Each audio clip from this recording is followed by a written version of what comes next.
hour being 6 o'clock, we are now calling open the session of the Washington Unified School Board. We begin with roll call. Sarah Kirby Gonzalez. Here. Kobe Pizzotti. Here. And Jackie Wong. Here. Thank you. Board member Alicia Cruz, excused absence, family emergency, will not be here. Announcement of items to be discussed in closed session. E1, Government Code Section 54957.6, Conference with Labor Negotiators, WTA, CSEA, Management, Maria Nakamura, Keith Gray, Legal Counsel, Linda Luna, Superintendent. E2, Government Code 54956.9, D2, pending or potential litigation. E3, Government Code 54957, Public Employee Performance, Evaluations, Employment.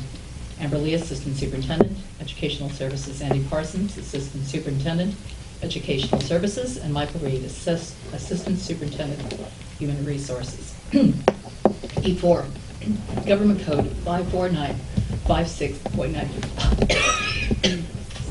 Excuse me. 95, Liability Claims. Claimant 548844, agency claimed against Washington Unified School District. Do we have any blue slips? Okay. There are no public comments at this time. So we will now go into closed session. We ask that Ileana Lugo, Ileana, will you please stand and you lead us in our pledge? We also ask that you please remain standing for our Washington Unified students who lost their lives, Sophie Reen and Sarah Lee and Max Bonte. Ileana. I pledge allegiance to the flag of the United States of America and to the republic for which it stands, one nation, under God, indivisible, with liberty and justice for all. We ask everyone to please remain standing on the other side.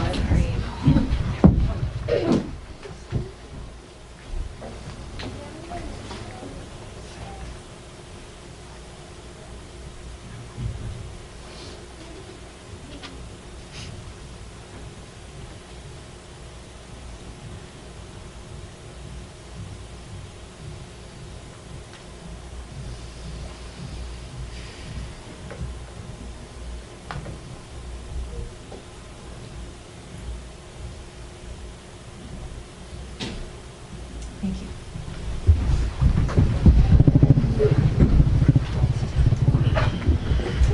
Our roll call. Trustee Lisa Cruz is excused absence this evening. So I'm reporting out now on announcements of action taken in closed session.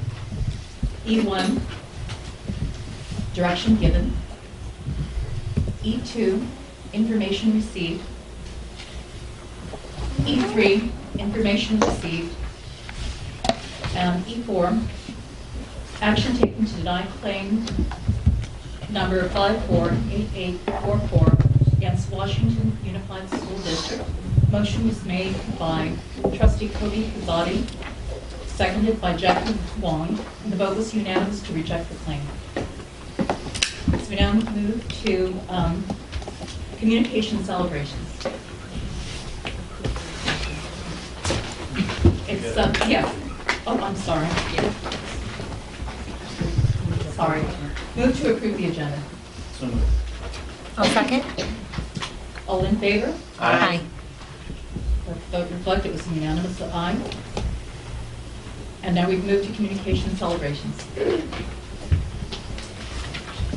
School report from Riverbank Elementary School. Odessa Piper.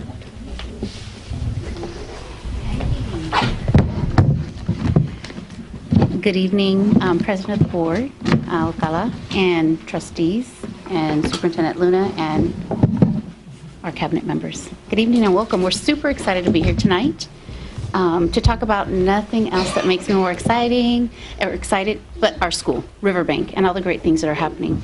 It's kind of interesting because it's behind me, so I'm going to have to kind of talk to you, but kind of give you my background. Oh, that'll be great. Can I get the can we get the presentation? Thank you. That way I don't have to give you my back. Thank you. Thank you, Ms. Goldsby. So for those of you who don't know, you can stand here. If you'd like. Okay. We're a little close for comfort, but we love it because it's very intimate and we have a family feel. For those of you who don't know, I'm Hortensia Pfeiffer, principal at Riverbank. And I'm Carmelita Goldsby, assistant principal at Riverbank. And we'll introduce our special guests when we bring them up. Okay, so thank you for having us this evening. And it's so exciting to be able to share with you some of the great things that are happening at Riverbank. As my second year here in the district, it brings me joy to just see the progress that we are making. This year, our focus is really to focus on high-quality, standards-based instruction, educational opportunities, student engagement, with the alignment of resources to our LCAP and our WUSD strategic plan. When we started talking about what direction we wanted to go in and move in this year, not just as a site, but as a district, we started looking at our LCAP goals and really making sure that it wasn't something we kept to ourselves, but we wanted to educate not just our staff, but our community and parents. So with that, we have our first LCAP goal, which is our 21st century skill. And I will not read it to you for essence of time. In doing so, we talked about how are we at Riverbank going to meet this goal at our site. So looking at college and career readiness at Riverbank, what does that encompass and what do we have to do to attain this goal? We talked about some of the programs that we offered this year at Riverbank that took a little transition and evolution at the end of last year. We took time to meet with staff, take reflection and note of what was working, what wasn't, and what could we change. So we started with our programs offered. We were not offering AVID. We were the only school in Washington Unified not offering AVID last year. So we brought it back this year to middle school as an elective, and we've expanded through the elementary grades as well. Ms. Goldsby, myself, and our team participating in a training this summer. So we're excited to have that rolling and in full swing. We also have aligned our designated ELD program with my background as a director of ELD in my former district. It is something I'm very passionate about, so we now work collaboratively in teams to not just focus on our EL learners, but all of our learners with designated ELD and ALD. We are very close to and are at a 1-to-1 ratio with technology at Riverbank, and we are very fortunate and grateful for that. When we talk about making students ready for being competitive in the 21st century, we think of technology. And some of the programs that we had to offer to students is really basing that integration of instruction with technology and talking about additional programs we're offering to meet the needs of our students, as Amber has said many times, by knowing our students by name and by need. So we have implemented our full rollout of MTSS implementation this year, really addressing and looking at our Tier 2 students and our Tier 3. And we have discovered that we do have great needs, but we're doing great things to address those needs. And I cannot do this work without the help of my assistant principal and our team. And our team, it varies depending on need and students. Our team includes our social worker, which we share. We have her 2 days out of the week. Graciela Garcia, our psychologist, Juanita Patterson, our outreach specialist, which we share with Southport, Ellie Leon, our nurse who works with us 1 day a week, Valerie Kim, our homeschool liaisons, Pavel and Claudia Martinez, and of course, our varied staff as needed. Which brings us to our next LCAP goal, which is really focusing on our educational opportunities. As educators and teachers, our students should be excited when they come to school to learn. And it should be our priority to make sure that we are engaging and providing those opportunities for students.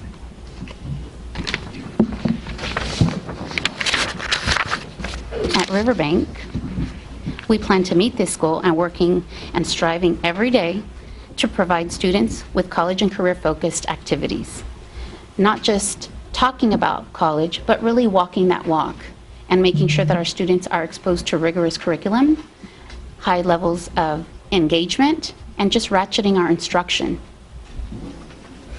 Many of our choices this year are intentional.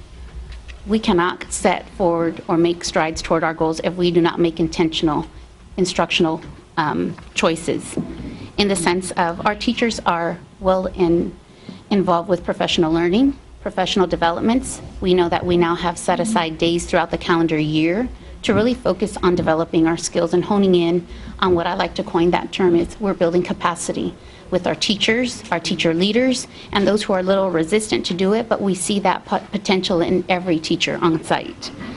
This year we are rolling out amazing things with our Dream Team, and I can't praise them enough. As you know, many of our Dream Team members, we have Ms. Brandon and Ms. Wilson here tonight, who are working to create rigorous curriculum design, units of study. And the exciting thing about these units of study is they are an opportunity for teachers not just to be creative, innovative, but to also give students an opportunity to learn through a different pathway and modality.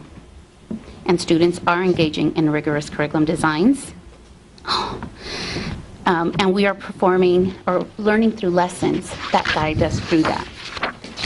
And I cannot emphasize enough that we do have some students, and I do want to make sure, was that 10 for me? It was 10 For me? Okay, they have 5. Okay. No, you told me 15, and this is my goal. I'm working on it because I can go on. They don't know. So here, we're also, our choices are intentional. Now you threw me off. So in 1st through 8th grades, we're offering interventions. And last year as a first site principal, it was that initial meeting of looking at our needs. Where are our gaps? And they were monumental.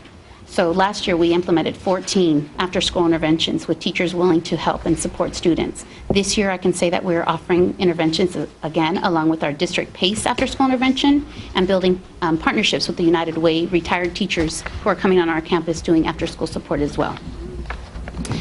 Partnerships are huge. And in the middle school, we also had to look at our program offerings, and I think I talked about our electives. Ms. Goldsby's doing really good at keeping me on task. I want to praise and just celebrate our site because I think we're the only school in Washington Unified that offers EAOP. And we work with the UC Davis partnership. And when we are recruiting our 8th graders, it's wonderful for Ms. Goldsby and myself to share with the students that that is why we are where we are today. Being at 12, I'm one of 12 parents or migrant farm workers, and I still am in contact with my EAOP counselor to this day. And being instrumental in my career pathway, Francisco Rodriguez, I thank him very much, and I know Renee Aguilera, who is here tonight, knows him. So building these partnerships with UC Davis, EAOP, and offering courses to our 8th graders, 7th and 6th graders in leadership, STEM, project-based learning, yearbook, and art. These are electives that we reorganized this year. So I know there's more slides that I need to cover. In LCAP 3, we're talking about high-quality learning, but I want to bring my guests up if I can. So come on up, Omar, Ellie, Alex, Areli, Eliana. Oh, wait. Come on up. You guys want to put your paper up front? Okay. So with me today, I brought some 3rd graders from Miss Wilson's class and Miss Brannon's class. And we have to say that we were hopeful one more student would join us, so we're going to celebrate Guppreet with us anyway. So I'm going to have them start. Who's my starter? Ellie. Is it Areli? Okay. Ellie. Hi, my name is Ellie. Omar.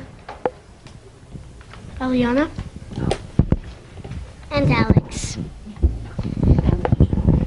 And we are from Miss Wilson's 3rd grade class. Alex. We had to learn and research our national parks for our unit of study. We worked in cooperative groups to research and find evidence to support our national parks. I learned that Point Reyes is an ocean biome. I learned there's a little Bald Hills Trail in Redwood National Park. Oh, you, Alex, sorry. And I learned that Joshua Tree National Park contains the Colorado Desert and the Mojave Desert. I learned that Yosemite National Park is the coniferous forest biome. Do you want to speak on your part? Do you want me to help you with it? So with Areli, we were having Guppreet, so I will introduce Guppreet in his honor. And you are? Areli. And you are from what class? Miss Brannon's 3rd grade class. Can you read your part for us?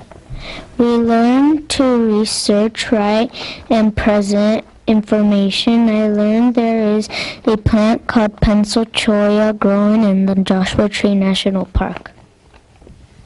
Anything else you guys want to share? No? I still have a point right here. Our units of study require us to work together and work as a team. Did you guys have fun? Yes. So when I walked into third grade classrooms, we saw student engagement. There wasn't a child not engaged or rolling on the floor or having meltdowns. It was every child engaged. And when I talked to my students, I asked, did you guys have fun learning, cooperatively? Were you engaged? And they looked at me and they said, yeah.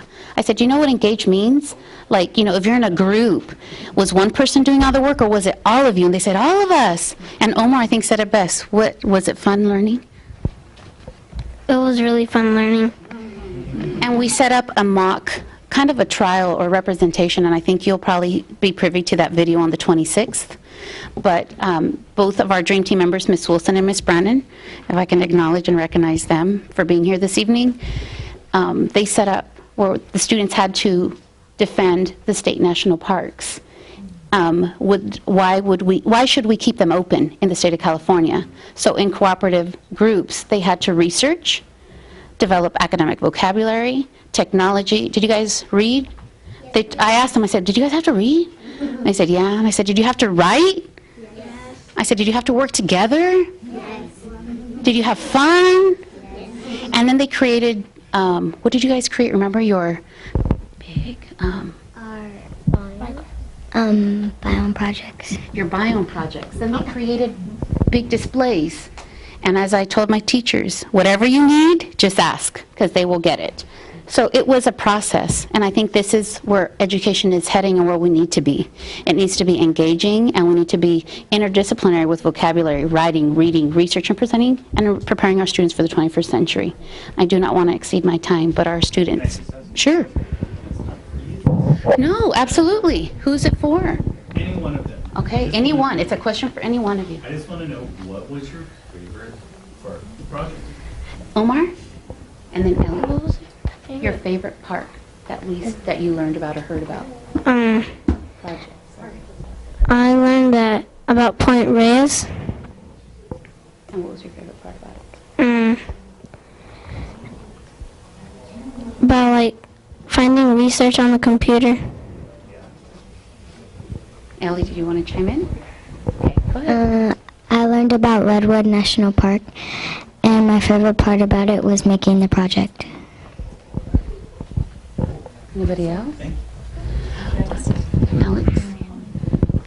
My favorite part of this project was learning and finding more information about these national parks. Did any of you know anything about our national parks before your unit of study? I didn't. I didn't either. No? Kinda. Did your teachers do an awesome job in presenting the information to you? Yes, they did.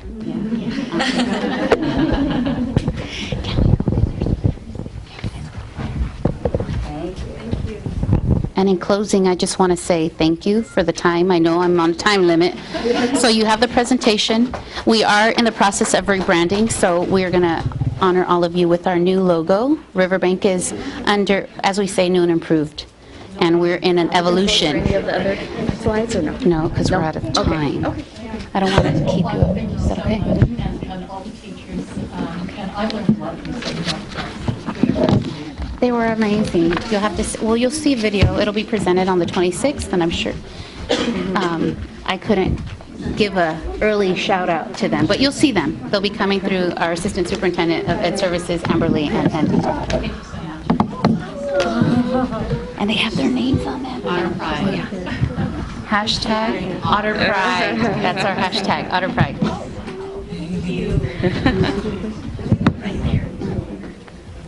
Thank you, parents, for coming as well. Thank you, Ms. Wilson. Oh, you're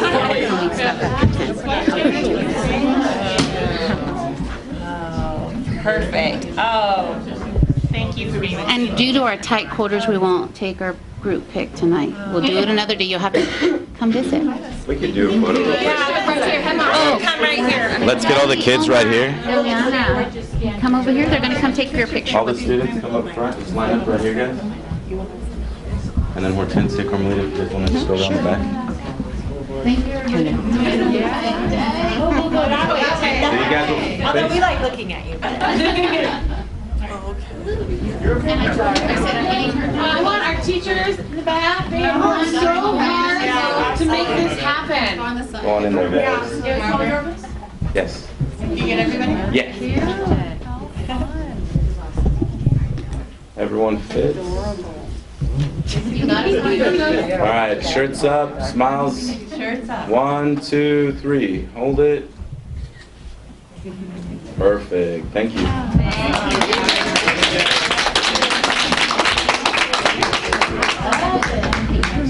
Watch your feet. I'm sure there's cords everywhere. We're going to like...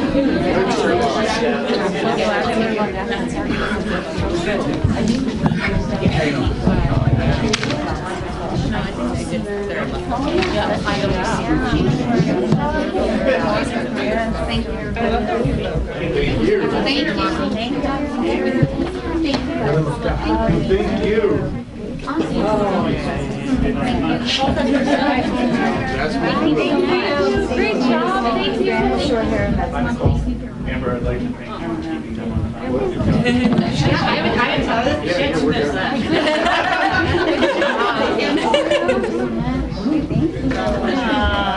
That was great. Thank you. Yes, It was awesome. Thanks for coming. Bye. Stand. Look at how it works. The top one is back, and then go too far, the other one jumps back. Thank you. So you'll just have to stand to the side a little bit. Sure. Hello, hello. Thank you. No, be right. Okay, we're moving on. I'm gonna start off disclaimer. I have no swag for you. I left my swag.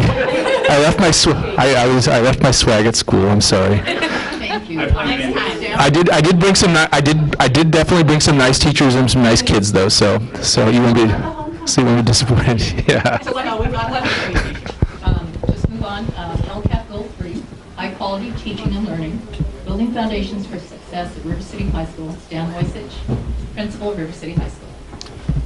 Thank you, President Alcala. Thank you, board members, cabinet. Thanks for having us here tonight. So I want to talk about one of our goals that we always talk about at Washington Unified, which is making our students college and career ready. So we have a system that we've placed at River City High School in the last 2 years. No, I'm good. Yeah, thanks. Yeah. So I want to, we do have a system that we put in place at River City High School, and I wanted our staff that have been working on it to share that information with you as the board, and I think some of you have heard about it a little bit in the past.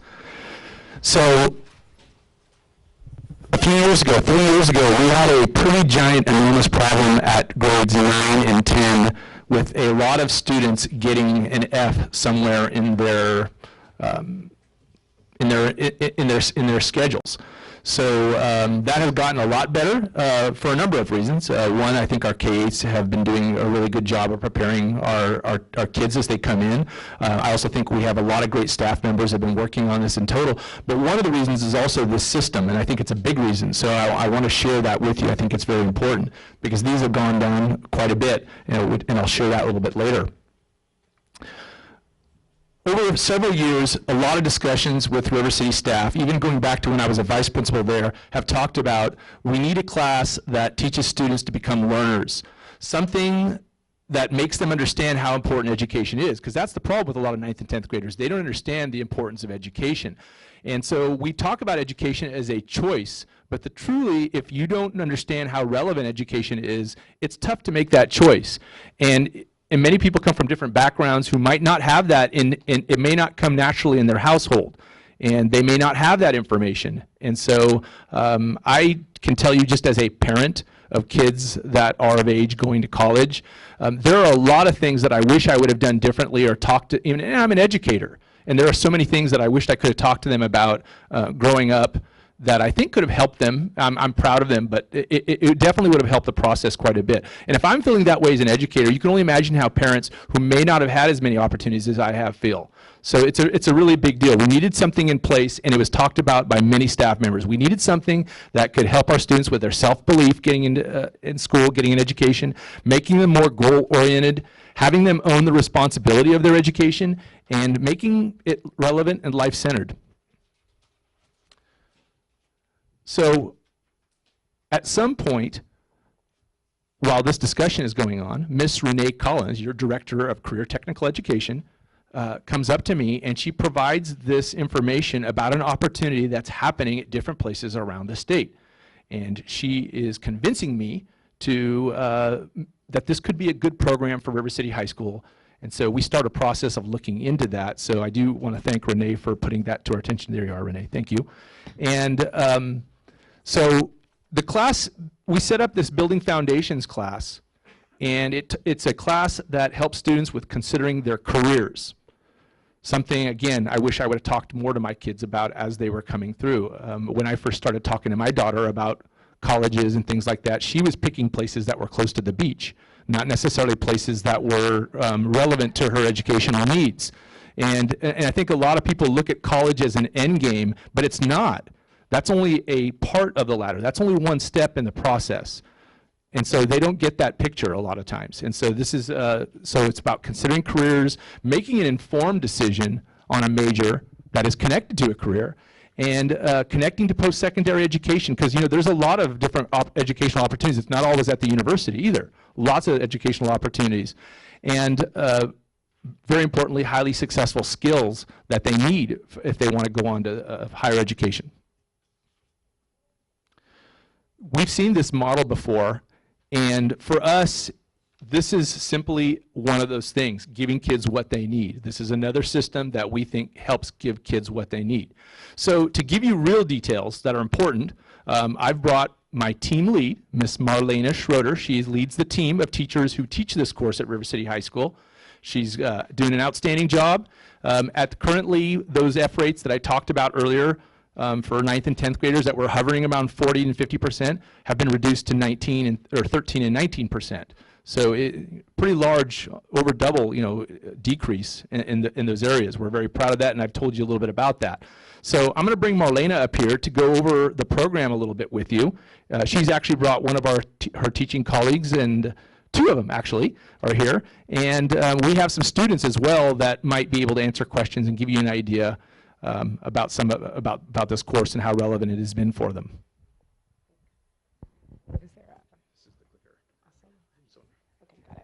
Hi, thanks for having me. I'm Marlena Schroeder, Spivey now. So if you hear, I'm the same person, different name, got married.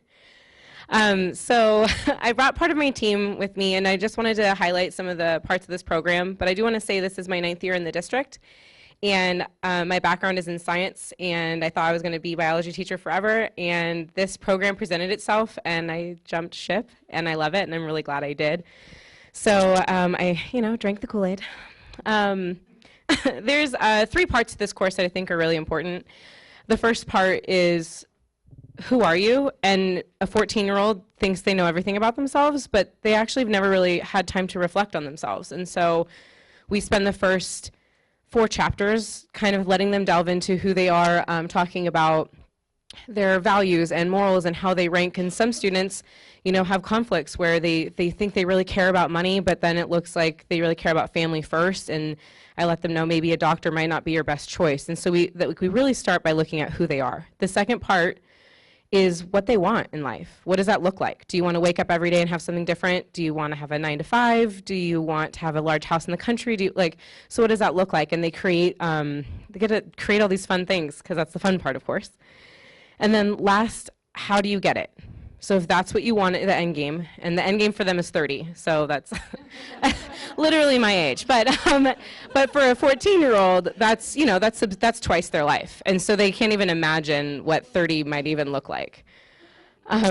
So we put together as a team 6 highlights. I think that if I was a parent, I would really want to know, and if I was a board member, I would want to know what's happening. We have lots of freshmen. First, like I said, there's that self-exploration piece where they have never really had time to evaluate who they are as people, who they want to be.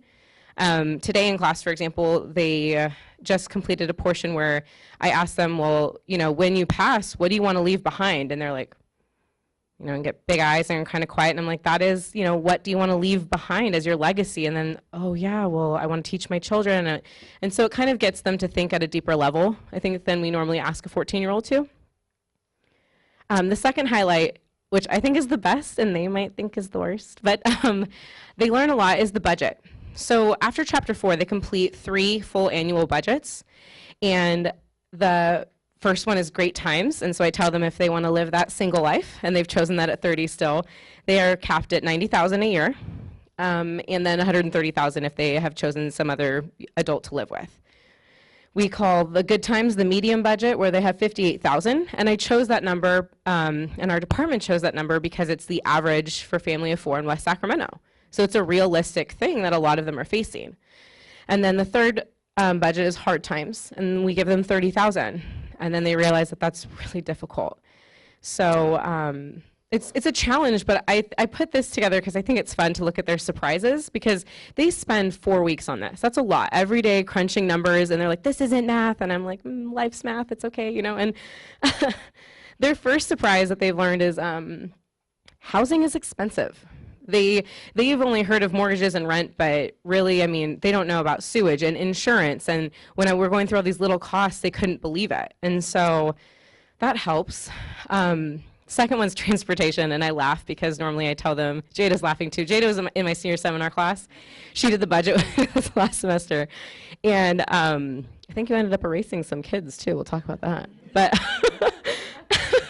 But for transportation, they sometimes forget they have a spouse. So they think, oh, good, I get $1,000, and they get this expensive car and all this stuff. And then I'm like, what's going on with your husband? And they're like, bicycle. No, like they have to actually go back and divide it in half and figure it out. And the last one that always is surprising to them, of course, is babies. You know, I tell them in the very beginning, they kind of build this family. What do you think it's going to look like at 30? And sometimes 2, 4 kids, and they tell me it's going to be boy, girl, and all these things that they can't control. And then when they get to the total, they have to go back and do some erasing. And I let them know it's good they're erasing now, because you can't erase them when you have them. So that's important. Our third highlight, and this is third in our mind, but the students ranked this first. This was their best experience the past 3 semesters we've taught it, and it's mock interviews. And I would like to please invite the board members to come and interview our students. It's May 2nd, and I'll send you an invite. Sorry. But I'm hoping some of you can make it. Oh, Stan's throwing in a good deal. So it's really important. We have students that get dressed up. We saw it say dress for success, and they get really nervous, so they take photos and say, like, is this okay? And like they check in with us. They create resumes. And a lot of them at 14 think they have nothing really to offer because they've never been paid. And I remind them that they've done lots of things, and that's when you get creative. So they all create resumes. And hopefully, there we go. Go back. So here's pictures from last semester, and we're moving it into the gym in the spring just because it kind of gets crowded, but they do it in groups. So they have groups of 3 and 1 interviewer. And that's because entry-level positions a lot of the time are group interviews, and that's a rough concept. So they practice questions, they have to go in, give their resume, and they are interviewing to be a sophomore at River City High School.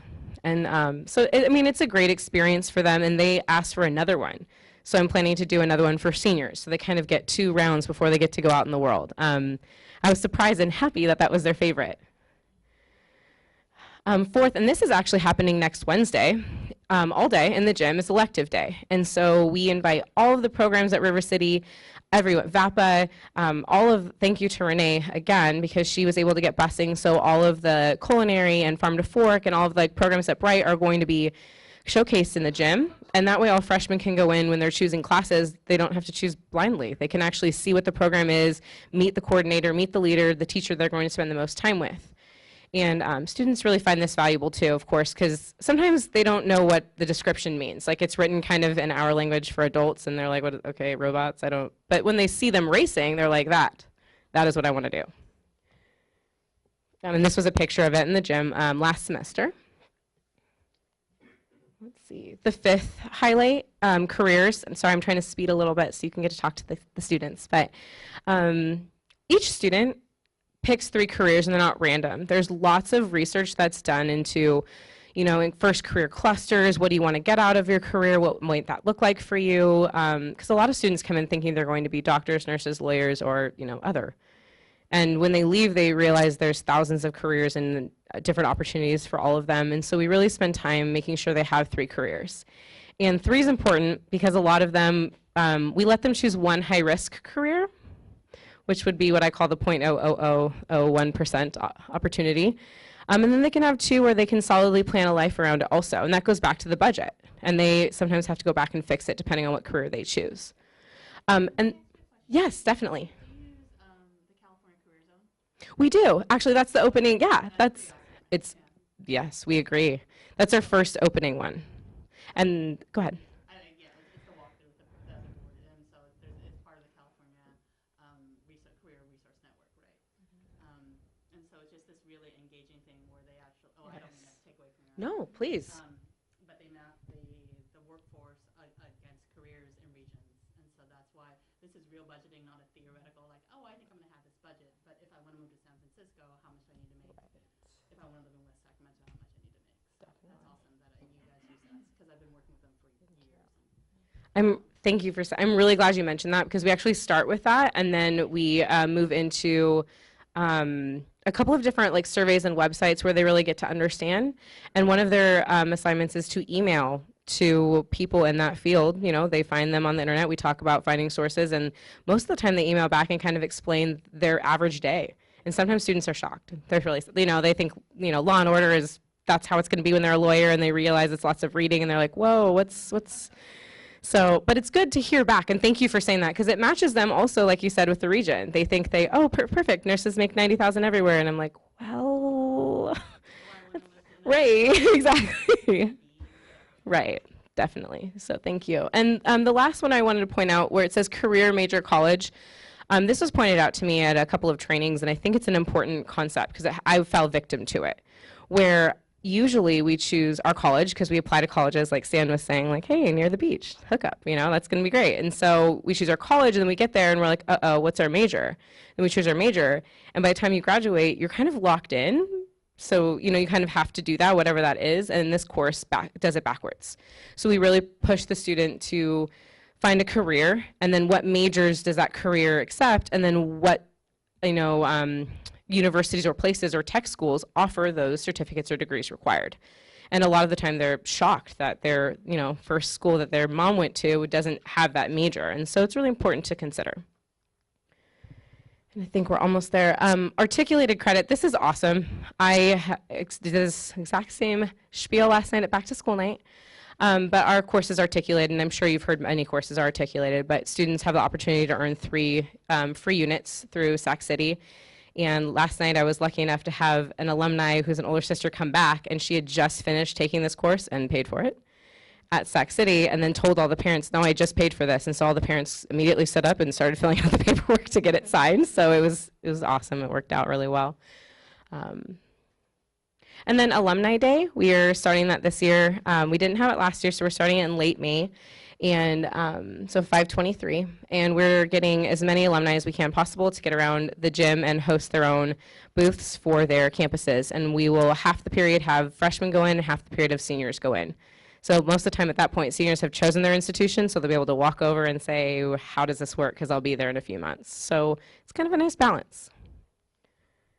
Last, the 10-year plan. This is what their final presentation is in class. Students dress up head to toe, and they present to their classmates their full 10-year plan. And I think this is the most powerful piece that moved me from science, because I felt like the first 7 years I did a great job teaching them in school for 4 years, but I found myself, crying at graduation, but hoping that they made it, and I was really tired of hoping.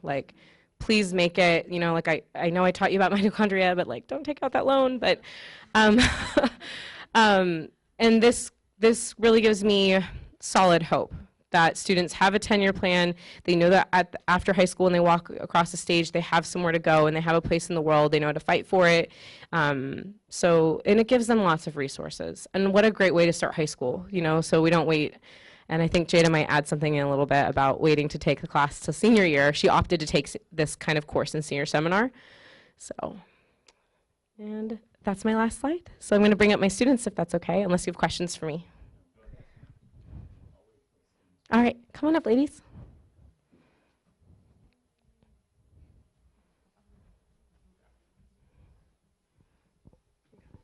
Oh, I get scared. Do you want to go first? You can do it. You can do it. learned and then careers, what you like about the course. Hi, I'm Alexis.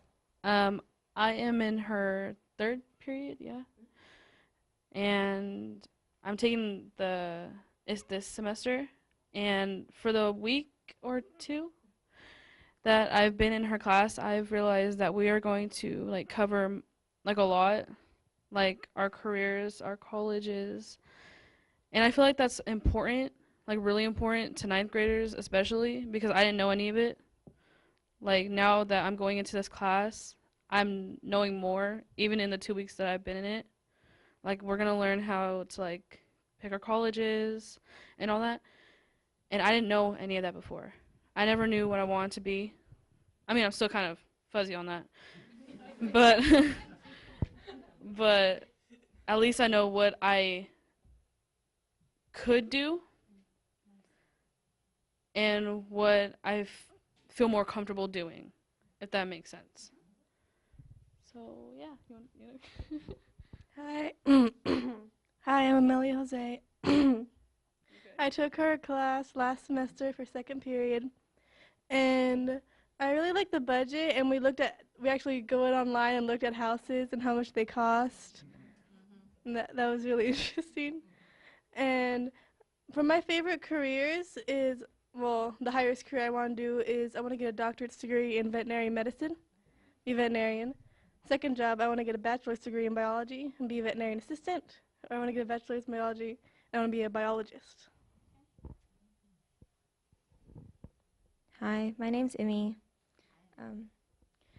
I took her class last semester, so it really helped me out in like just focusing on what I was going to do for the rest of my life. Going into the class, my favorite part was careers because for a while I've always wanted to be a screenwriter, and then I went in and I realized just how hard that would have to be. I had a vague idea at the beginning, but then when I looked at just how long it takes to even get like the smallest job, it really made me like look for other jobs around the area that would help me still feel like I was doing something like it. And I found another job that I'm actually really looking forward to trying. So I think it's really important for kids to have this opportunity so they know like all the courses they can have through life, and that if they don't, they're always going to end up being stuck on a path that they will probably struggle through. So. My name is Holly. I took the class last semester, and the most memorable part is probably budgeting for food. Salmon's $14 a pound. I remember that. It was really depressing. My like the thing I most not proud, glad that I learned in the class was what kind of jobs I wanted, because for the longest time I was like, I'm going to be a doctor, I'm going to be making $100,000 a year, but I probably don't have college time for that. So I finally chose what kind of job I want. So I want to be a biomedical engineer and get a master's. Okay.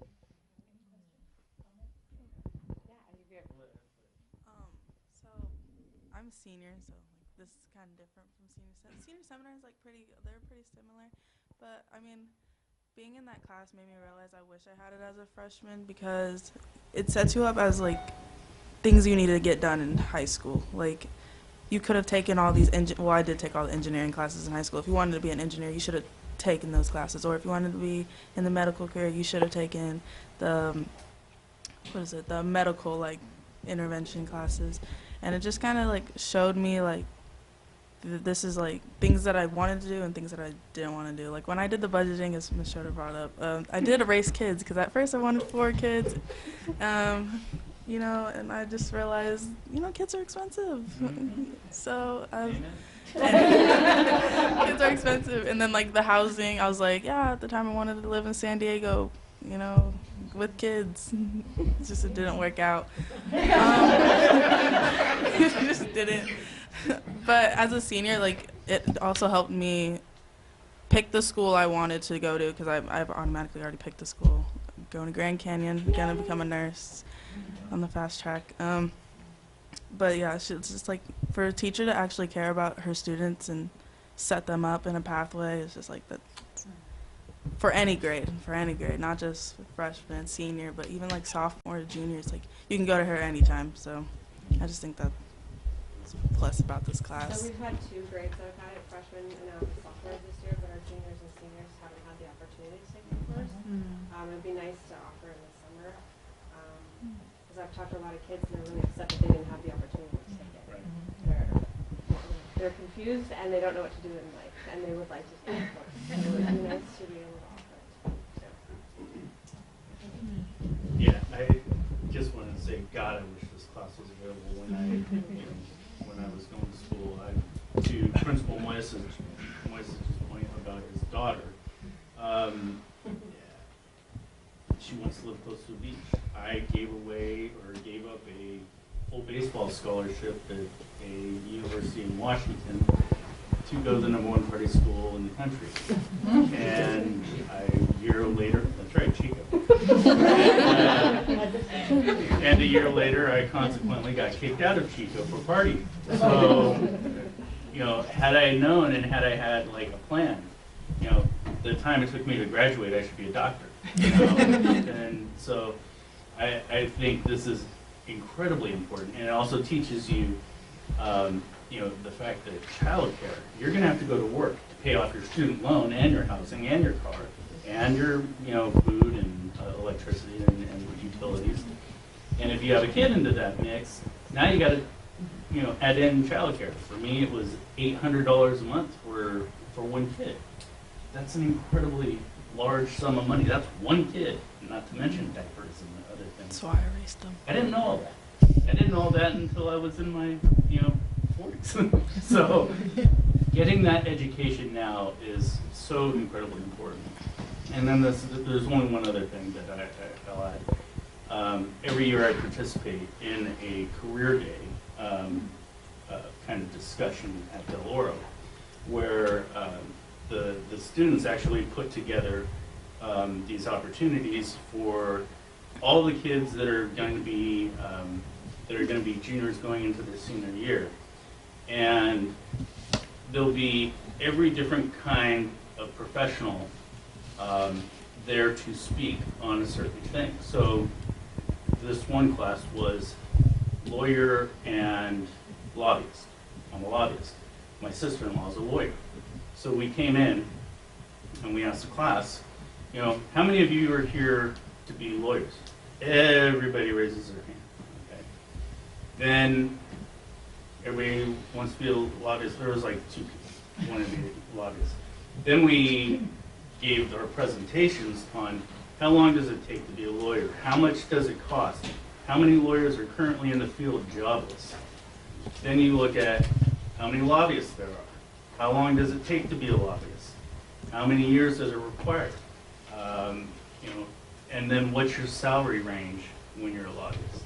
After I was done making my presentation, I asked the question again. How many people want to be a lobbyist? Everybody raises their hand. How many people want to be an attorney? There was like 5 or 6. They were still pretty good. So, with that, I think something like that could be really beneficial, where we have the kids actually put it on and invite, all these professions. So I am just like so thankful for this class. That's amazing. Great job. Sarah? Thank you. I remember when we approved this class, actually, and hearing it and hearing your presentation was wonderful, and it was very timely because I have just had some conversations with folks about finances and what we're doing in our schools. And even though I knew we had approved this class and I'd seen it before, this breakdown is really helpful. So it's something that we can take in and share with the community and let them know, really what's happening. And it's true, I learned when I moved out in college that being a student full-time and working at Round Table was not quite enough to support me. And I learned that when I have to buy paper towels and soap. I could only afford rent and food. That's all I budgeted for. So yeah, I was lucky to get to move back home for a little while. So these are really important life skills, and it's great you're teaching this because even people that think they have a lot of supports might not know these things. This is great for really everyone. So thank you for giving up your evening, and thank you for being here tonight, and of course thank you for teaching the class. And my last question is, the elective day, as I think about our community, I think about sharing and really like letting them know all of the fabulous things happening. This might not be appropriate for them because I know first and foremost that day's for the kids, but just thinking from the lens of people who might not know about the schools and are looking at high school, would that be appropriate to tell parents about, for them to observe and come by and see what it's about, or? I think my initial thought would be during the day it would be difficult because we have 600 freshmen to get through. However, we do have the 8th grade night that's coming up in 2 weeks. There's 2 nights. And that's when parents walk through too, and we do have all of our programs represented there. So I would think that that might be a better, more fitting like place for them to come and participate. But yeah. And are you doing the showcase again, the spring showcase? Yeah. We're still, Okay. yeah, Good. there's still dates and things after. Great. Okay, good. We'll share all those. Yeah, and I'll share the 8th grade. Thank you for that. Just so excited that you guys get to experience this, right? And so, and at the end of the day, it's not necessarily about money. You know, you're a screenwriter. I actually, within my career, I actually wrote a screenplay. So that got turned into a movie. So I don't want you to, as you guys go through this, just realize that, okay, even though you have a passion for something, even though it doesn't fit in a budget, maybe you actually, you know, find a career that you are passionate about and love and still do to kind of live where you need to live, but still write. Still meet the people that you need to meet. So I don't want that to kind of be that conversation, because in the research, you should, like, people change careers 10 times over. Yeah. Right? And because you want to wake up every day, like, I know that, you know, I love what I do, and everybody here that I know loves what they do. You wake up and you are passionate about it. And that's what I think that this gift is, that you start thinking about what that is and how do I fit the lifestyle that I want, and I think I want to have to wake up with that passion for the rest of my, you know, for the rest of my life, right? So grateful for the teaching staff and for you, Stan, and the cabinet, and you know, Dr. Parsons for supporting this. Because, you know, over kind of last, again, decade that I've seen this, you know, apply to different school districts, it's life-changing, right? Especially for first-gen people, you know, first-generation college-going folks who've never kind of even thought about what that even means. So you open up the opportunity to see yourself in higher education and career long-term. So thank you so much for what you do. I think you guys adopted this before I came on the board, so thank you to the board members who are here for making it a priority for kids to kind of think about, you know, what that looks like and to envision that. So I just wanted to put that out there, that it's not always about the dollars, even though we talk about budgeting. It's just, it's how do you, you know, remember the things that you love and you're passionate about, and still continue to do it. So, thank you so much. It was a wonderful presentation, and it really does show pathways.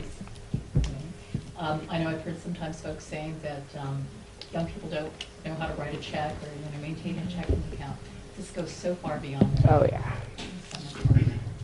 Thank you so much. So just want another quick point to also on the budgeting side of things. I just got done paying off my college about 10 years ago, and I'm 46 now. So 36 was when I finished paying it off. Just keep that in your heads.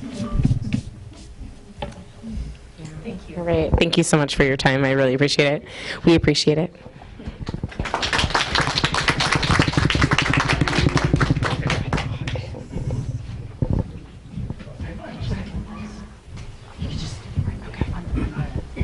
So now we are moving on to Student Association report. Okay. I didn't.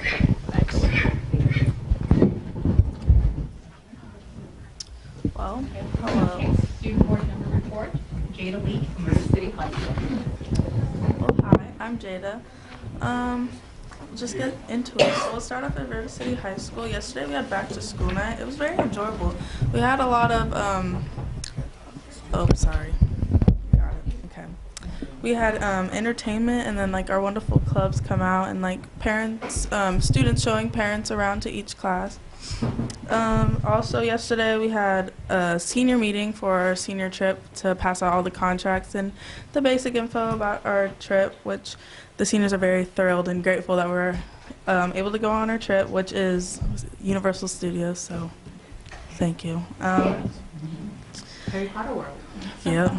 And then just coming up events for River City is that basketball season homecoming is in 2 weeks. It's on February 3rd, and the theme is neon theme, so it's going to be very vibrant, vibrant colors. Yeah. So to River City sports, girls soccer, the Lady Raiders are currently 14-1, and they're considered one of the better teams in Sacramento. They are like pretty undefeated in their league competition, and tonight the Raiders take on the defending champions of Woodland, so they're battling for first place today. Boys soccer, after a brutal preseason schedule, the boys soccer team seems well prepared for the league competition. The boys are currently undefeated in the TCC championship with a 2-1 over Intercom last night, and this Friday the Raiders will travel to Yuba.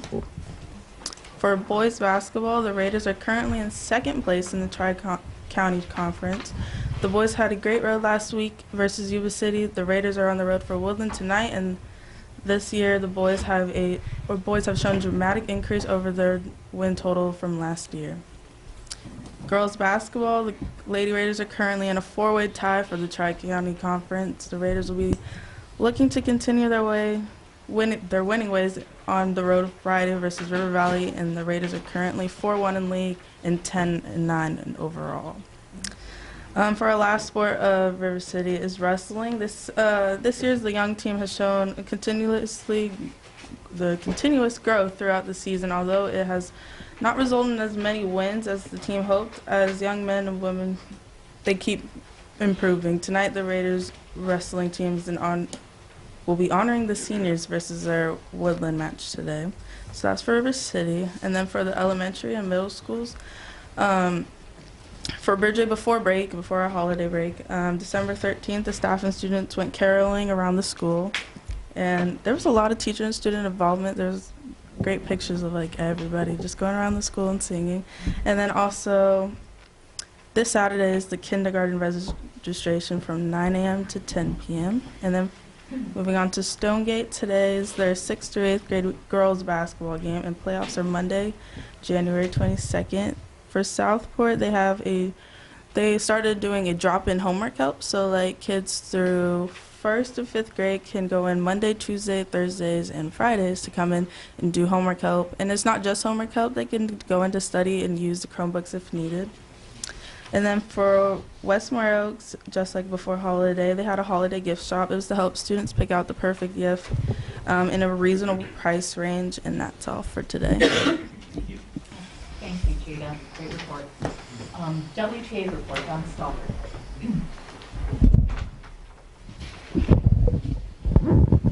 Good evening. I know I've been something of a broken record when it comes to LCAP. And so tonight, I'm no different. You know, I felt that there's plenty of room for improvement, especially as regards to the involvement of community and other stakeholders in the process. I will be meeting with Gwen Dillinger later this month, specifically to talk about that. And it's my belief that our existing site councils would be an ideal mechanism for improving stakeholder involvement, and I'd love to see some changes incorporated by this year's end. Washington Unified has made some great strides in energy saving programs in my time here. I know we've had the QSCAB and CREBS, I believe is the acronym, grant programs that were used to substantially to install the solar systems that we have all across town.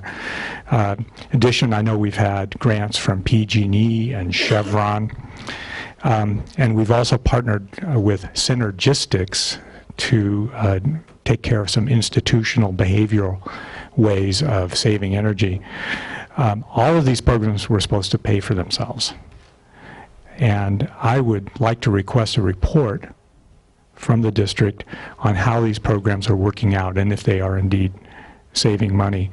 I just have to say as a background, for those that don't know me well, before I became a teacher, I used to work in the energy field. I used to work in solar energy and actually with a company who dealt with energy and conservation at the institutional level. So I do have an interest in it, and I also am a big supporter of it, and so I'd love to see this coming back and showing what a great job Washington Unified is doing.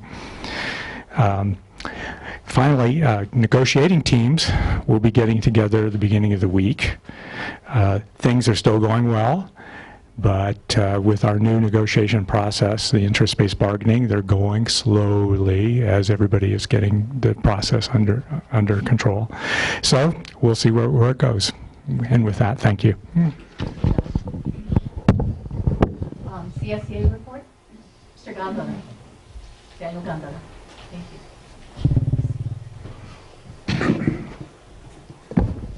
I think I talk loud enough, but I'll hold it.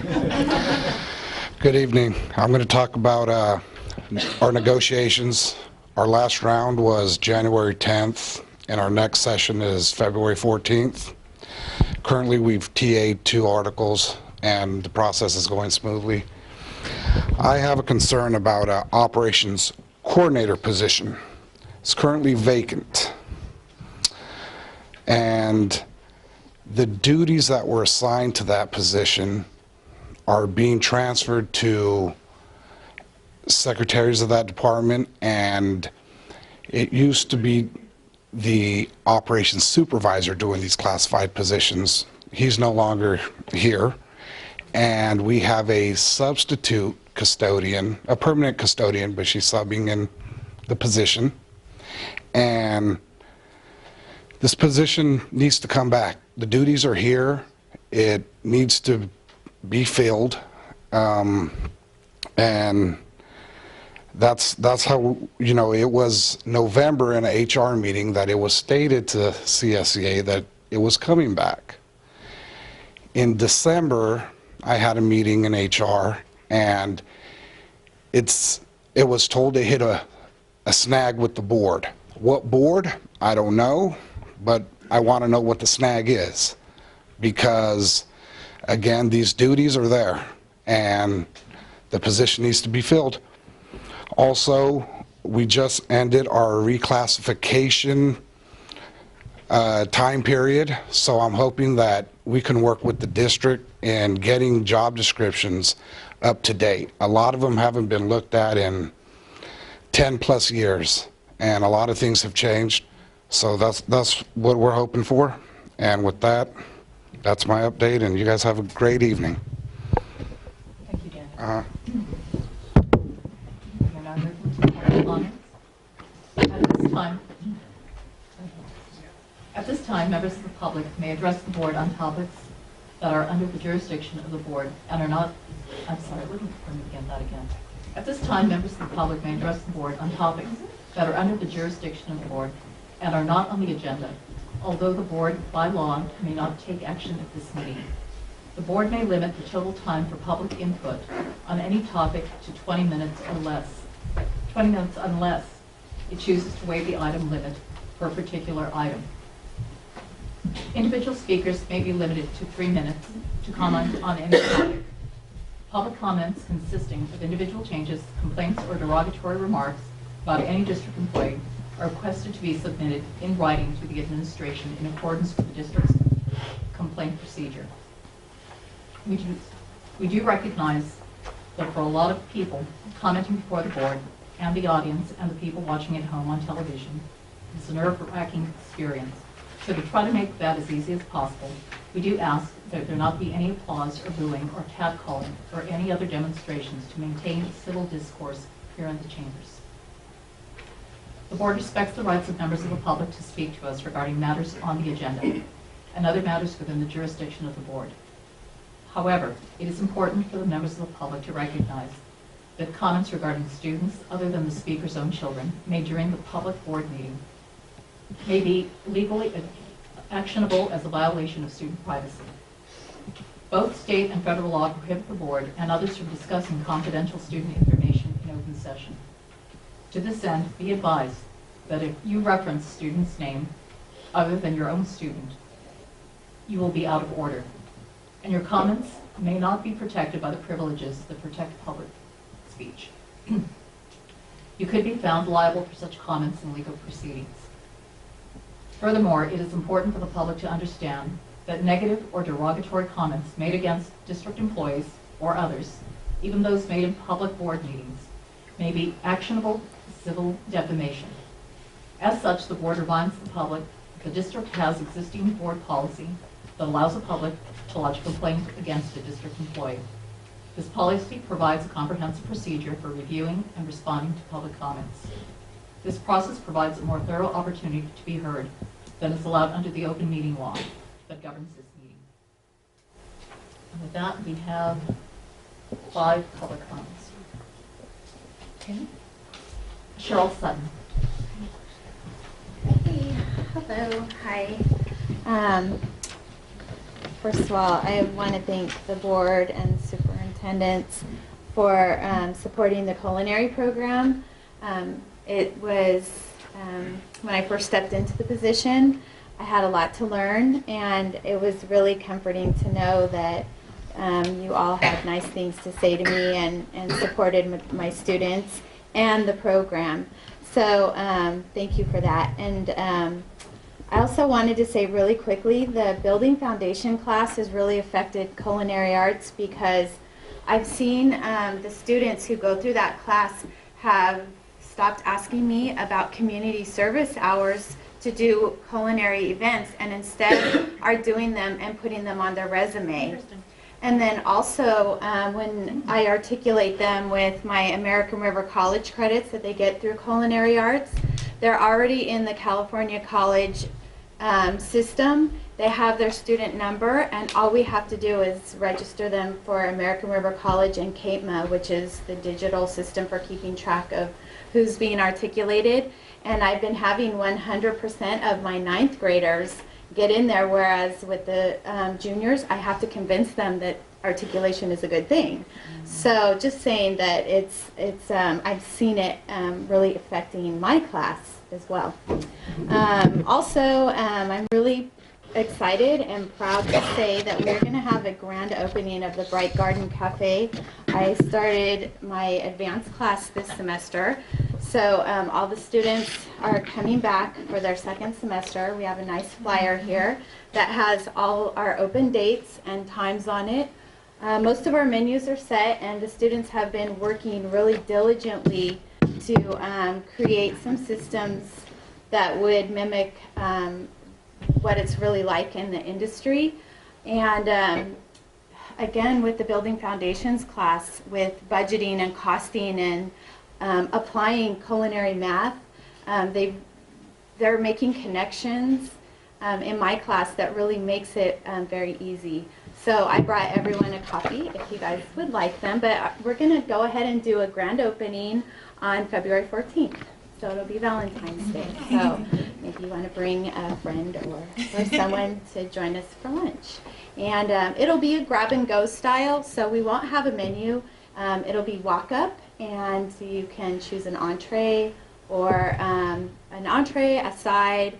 We'll have a bakery case, and all our lunches will come with a drink, and you can opt to have it to go or eat in, and we'll have servers and bussers for the people that decide to eat in. So the concept comes from some really nice places that I've been to, as well as my advisory committee.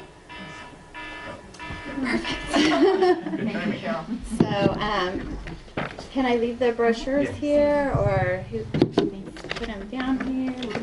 Okay. Got a folder. Very good. Thank you.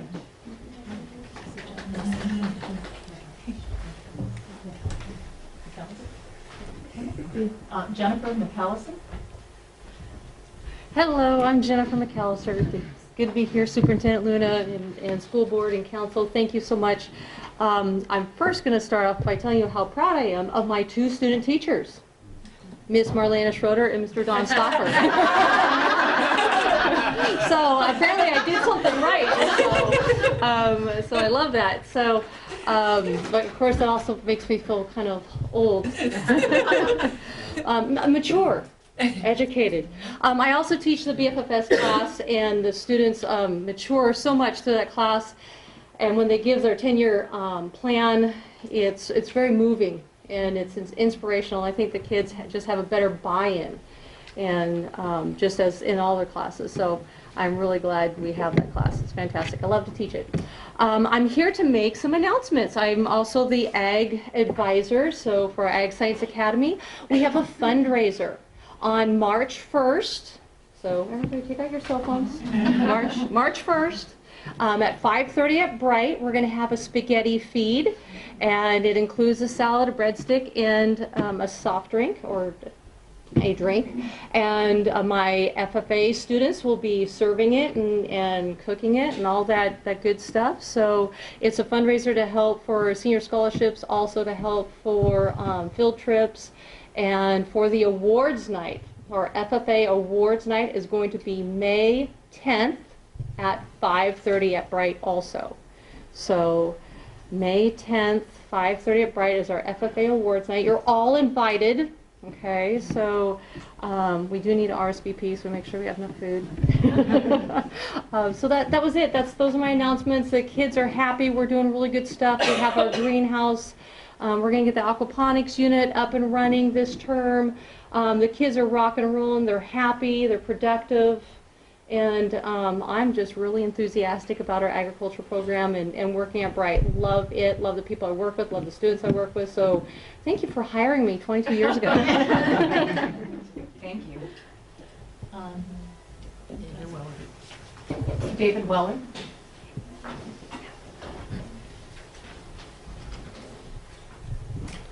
I am back again and still dealing with the bullying issues. They're still not corrected. And I would like to read this statement that's come from the Department of Education based on my claim and my appeal. The CDE finds that the district failed to investigate, conduct a full investigation, applied the legal standard of harassment and bullying relative to the specific allegations in the complaint, whether the allegations in the case that the district's bullying prevention and interventions identified in the complaint were either not implemented or not effective. And this was a contributor to a hostile learning environment. I hope you hear those words. I answer to my child every day.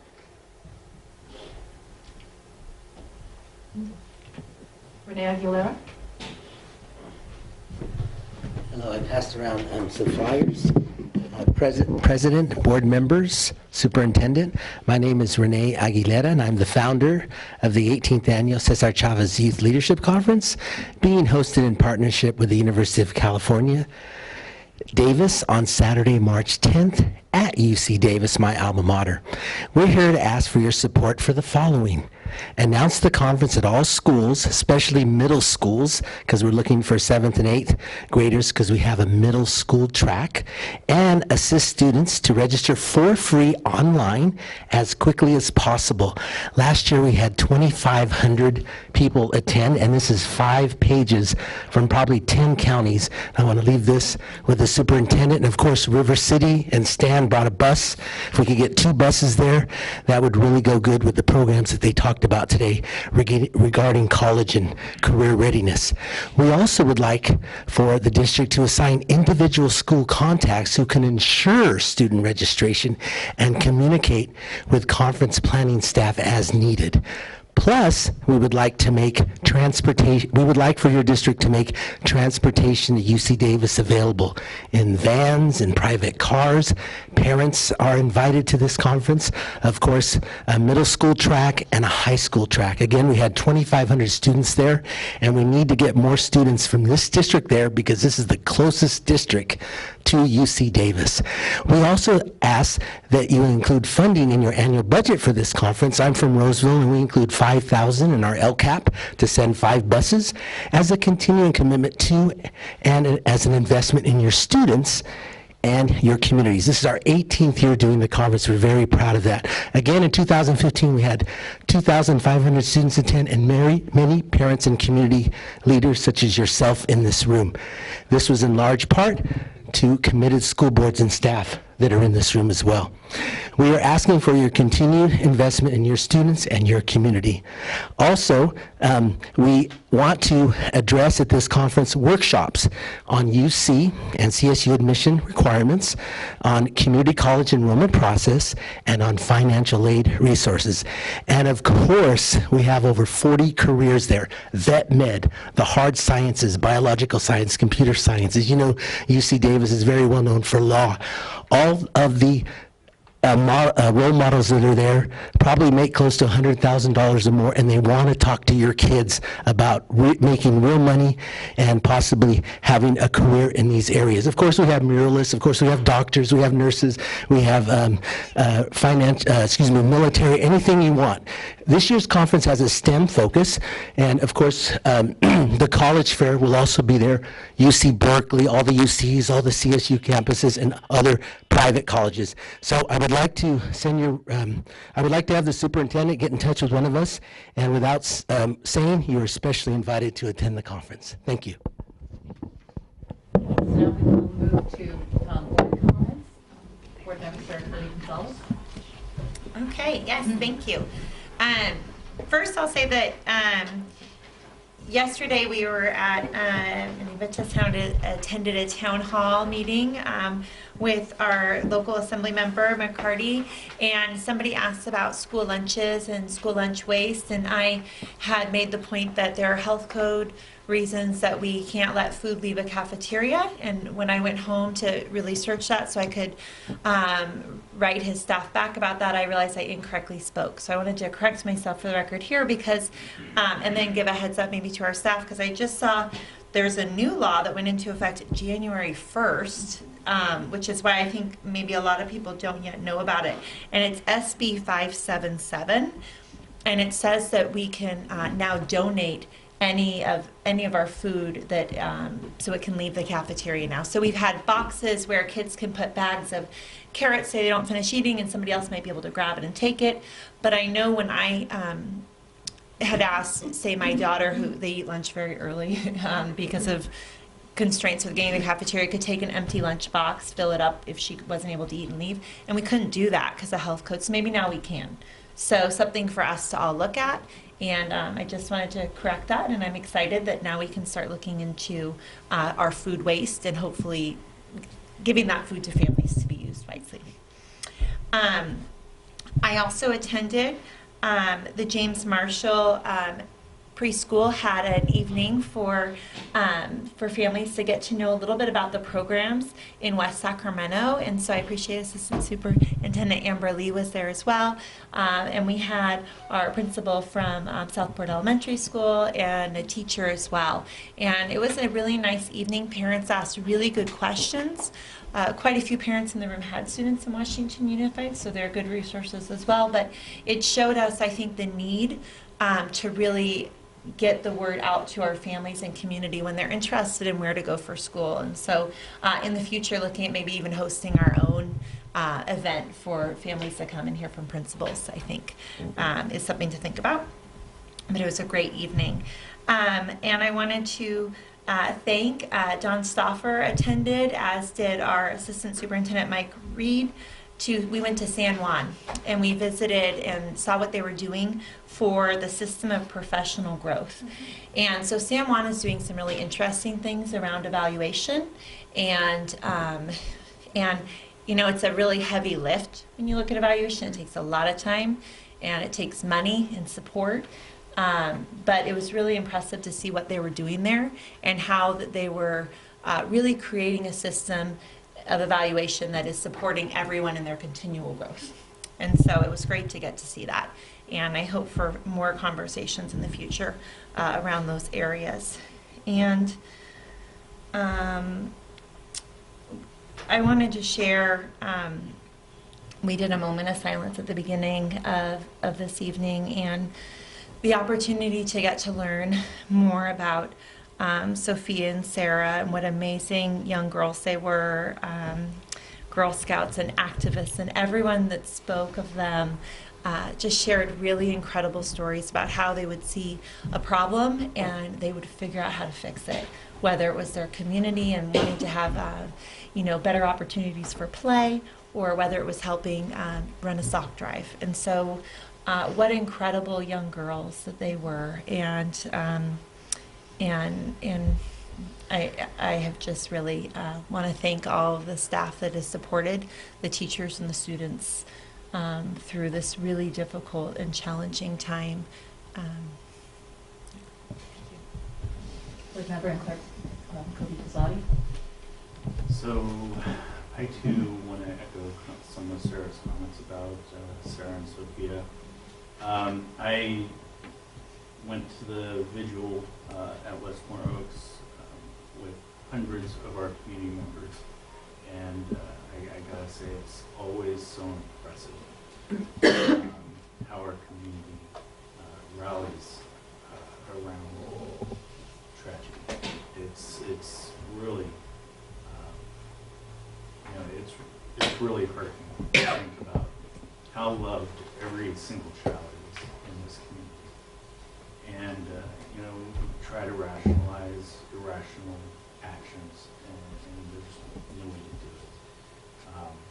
But I'm wearing my wristbands, and probably will for a while as reminders. But it was very heartening to see all of our staff helping all the children, and all of our support staff helping our teachers and our principals.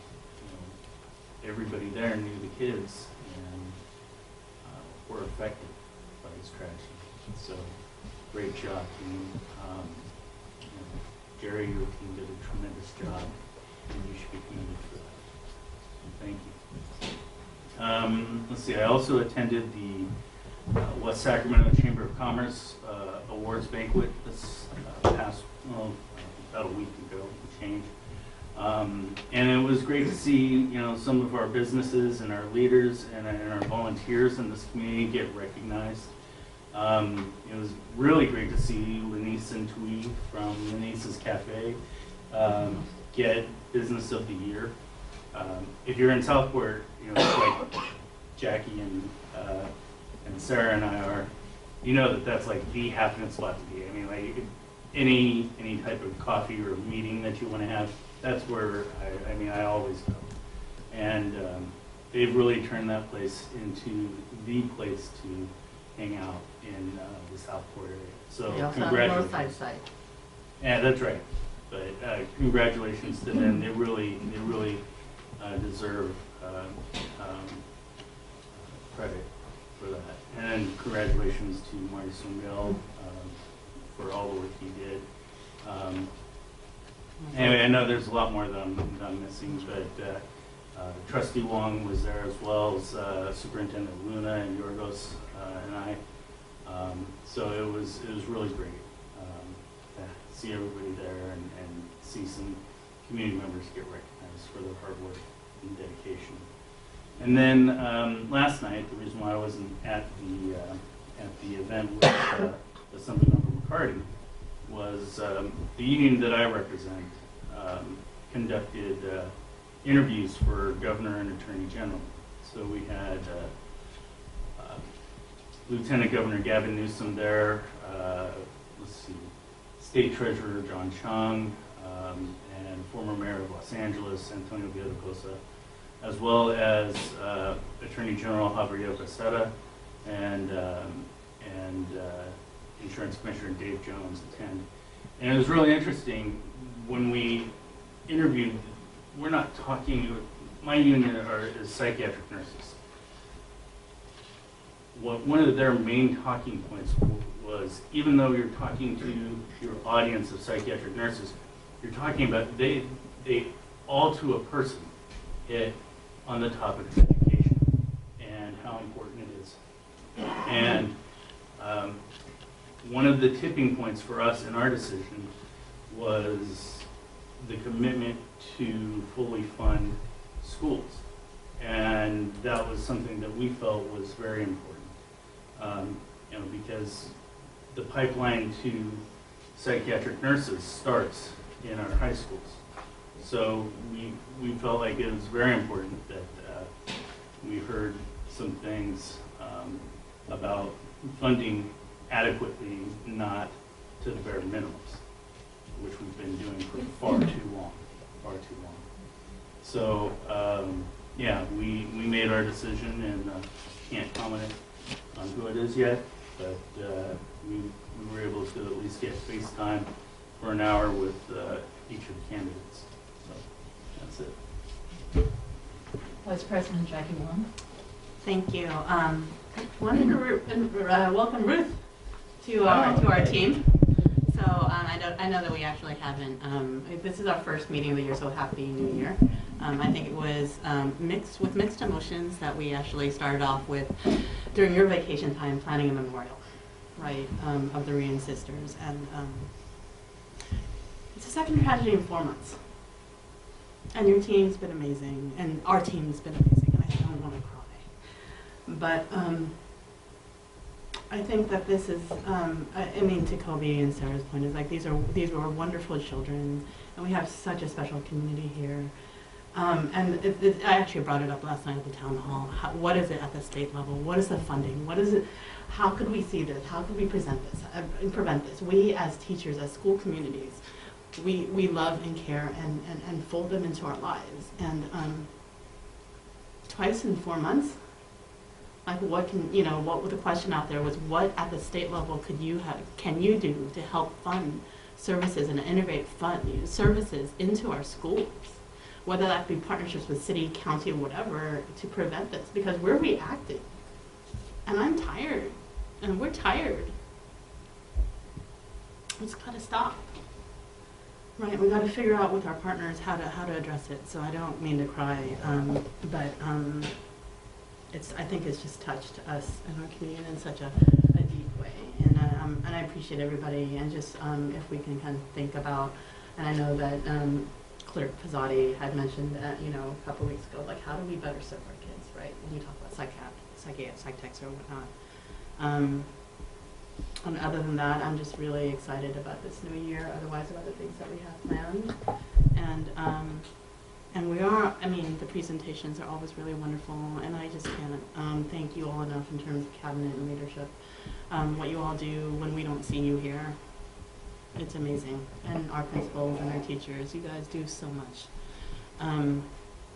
you know, outside of this time. So I appreciate you guys. That's it for me. Thank you.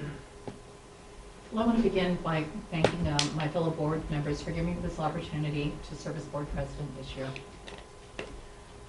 Since my election last month, I've met with each board member individually to listen to their hopes and concerns for the children in our district. I'm so grateful to Don Stalker from the Teachers Union and Rob Roberts from Classified Employees for extending me the courtesy of agreeing to meet with me. I've learned so much from each of you, and I sincerely appreciate your input. Last night, I met with students from MECHA, Key Club, Interact, the African American students, and with parents of River City High School at the open house. Back to school night, I should say. Listening is the most important part of representative government. The school board is local democracy at its best. I have accepted invitations from young ladies at the high school who ask me to come and speak to their clubs, and I hope they like me enough to invite me back frequently. I also want to meet frequently with Don Stofford, who I consider to be a wonderful and enlightened teacher and friend, and Rob Roberts and Daniel Gondet of CSEA, who I consider fine leaders. Additionally, last night, I, along with board members Sarah Kirby-Gonzalez and Jackie Wong, attended Assemblyman Kevin McCarty's open house at the Bright Culinary Academy. Knowing that we will be asking Assemblymember McCarty to support such bills as SB 837, Senator Dodd's bill on universal preschool, we want to work collaboratively with all our partners to benefit our children at WUSD. I saw West Sacramento's League of Women Voters President Maria Grijalva and Martha Guerrero from the Yolo County Mental Health Board also participating. The recent murders of innocent children in our district was a horrific, tragic event. This has happened twice, too many times in this district in the last 4 months. Our community is in shock at the loss of the Hodges and ruined children. Our tribute to the memory of the ruined children last week at Westmore Oaks was heart-wrenching. Thank you to City Council members Karina Orozco and Chris Ledesma for joining us in our grieving. We need to do the most that we can to try and prevent these horrors from reoccurring. Domestic violence claim these innocent lives. Some may say that domestic violence has been present forever and cannot be prevented. Our school board is not agreeing. We need to stem the tide of domestic violence in our community. We need to inform our community about resources that are available to help when parents grow frustrated and feel powerless. We need to address the subject of domestic violence, which some consider a taboo subject, but this affects the children. We see it in their schoolwork. It affects their sense of self-worth. Families need to know that they are not alone. County Mental Health Services are supposed to be available to assist. Martha Guerrero and Marie Grijalva, members of the local mental health board and National Alliance of Mental Illness, will be making a presentation at our February board meeting to provide recommendations we can adopt to address the domestic violence problem in our district that has claimed these innocent lives. In the next year, we will act to stem domestic violence. We hope the city will join us in a truly collaborative effort. Societal problems like domestic violence, achievement gaps, college entrance, after-school care, bullying, and parent participation are our school district's problems as well. We cannot solve all of our societal problems, but we can do our best to use our resources and our time to try and to make things better. I propose that we create 5 ad hoc committees to do what we can in the next year to address each of these problems. One would be an after-school programs and sports. Co-chairs would be Kobe Pizzotti and Alicia Cruz. The purpose of this committee would be to address parents and children's needs for after-school programs. 2, bullying. Alicia Cruz, purpose of the committee would be to reduce the incidence of bullying. 3, higher ed. Co-chairs Jackie Wong and Sarah Kirby Gonzalez. The purpose of the committee would be to increase student enrollment in college, to implement FAFSA training for all, college entrance training for all. These 2 members will also be on the curriculum committee. Activities of this ad hoc committee will dovetail with the curriculum committee. To address the problem of an unemployment rate of our community that is much higher than the state and even higher than Sacramento, we have initiated programs partnering with the Los Rios Community College District and Dean Art Pimentel to implement and extend classes for our students to graduate with college credits. This will make our students more employable. This will also be a task for the higher ed ad hoc committee. Number 4, single member districting. Co-chairs Norma Alcala and Alicia Cruz. Purpose of the committee: to make recommendations to the board to promote democracy and civic participation in the district by adopting single member districts. Each board member will be appointing parents from all our schools, students, teachers, and community members to these ad hoc committees to join us in governing ourselves. We will discuss ad hoc committees in greater depth in item R1 of board governance. Last year, our WSD board passed my motion to address the achievement gap and bullying by adopting ethnic studies programs in our curriculum as a matter of paramount importance. Ethnic studies is a legacy of Sarah Kirby Gonzalez's presidency. And because of her expertise as a teacher and Jackie Wong's expertise and as education consultant, I'm appointing Jack Wong and Sarah Kirby Gonzalez to the curriculum committee responsible for leading the curriculum committee to implement ethnic studies now. I said this committee explore reforms to the curriculum to incorporate voting and civic engagement as part of our regular curriculum. I invite Dr. Mindy Romero of UC Davis Civic Engagement Project to recommend reforms we can make to our curriculum. I believe that just this year, there will be a universal preschool initiative led by County Superintendent of Schools Jesse Ortiz and Yolo County Supervisors Jim Provenza and Don Saylor on the Yolo County ballot. It will be the most important initiative in Yolo County this year. Senator Dodd has also introduced SB 837 for universal preschool. 837 is co-authored by Assembly members Cecilia Aguirre Curry. I propose we reestablish the preschool standing committee. I will appoint myself and Kobe Pizzati to the Preschool Standing Committee. The Preschool Committee will make recommendations for the ballot measure implementing universal preschool programs. Together with ethnic studies, preschool is the single most important proven reform that we can make to address the achievement gap. I appointed Lucia Cruz, a person with her finger on the pulse of the community, and our most experienced board members to join me on the 2x2 committee. My final appointment are to the Yolo County School Boards Association, which many consider the most important appointment. I appointed Alicia Cruz with her experience to that board, with Jack DeLong as her alternate to the Yolo County School Boards Association. I will propose that we commend the Superior Court and the District Attorneys of Yolo County for the decision to sunset the gang injunction in 2018. However, I will also request that we determine whether our students have been stigmatized by placement on any list that may be present, unnecessary obstacles to their future employment, and request appropriate removal from those lists. Finally, some of these reforms may require new funds not accounted for by the county initiative. I'll propose a WSD hire a grant writer to seek out new resources of revenue. Thank you. So now we will move on to superintendent comments.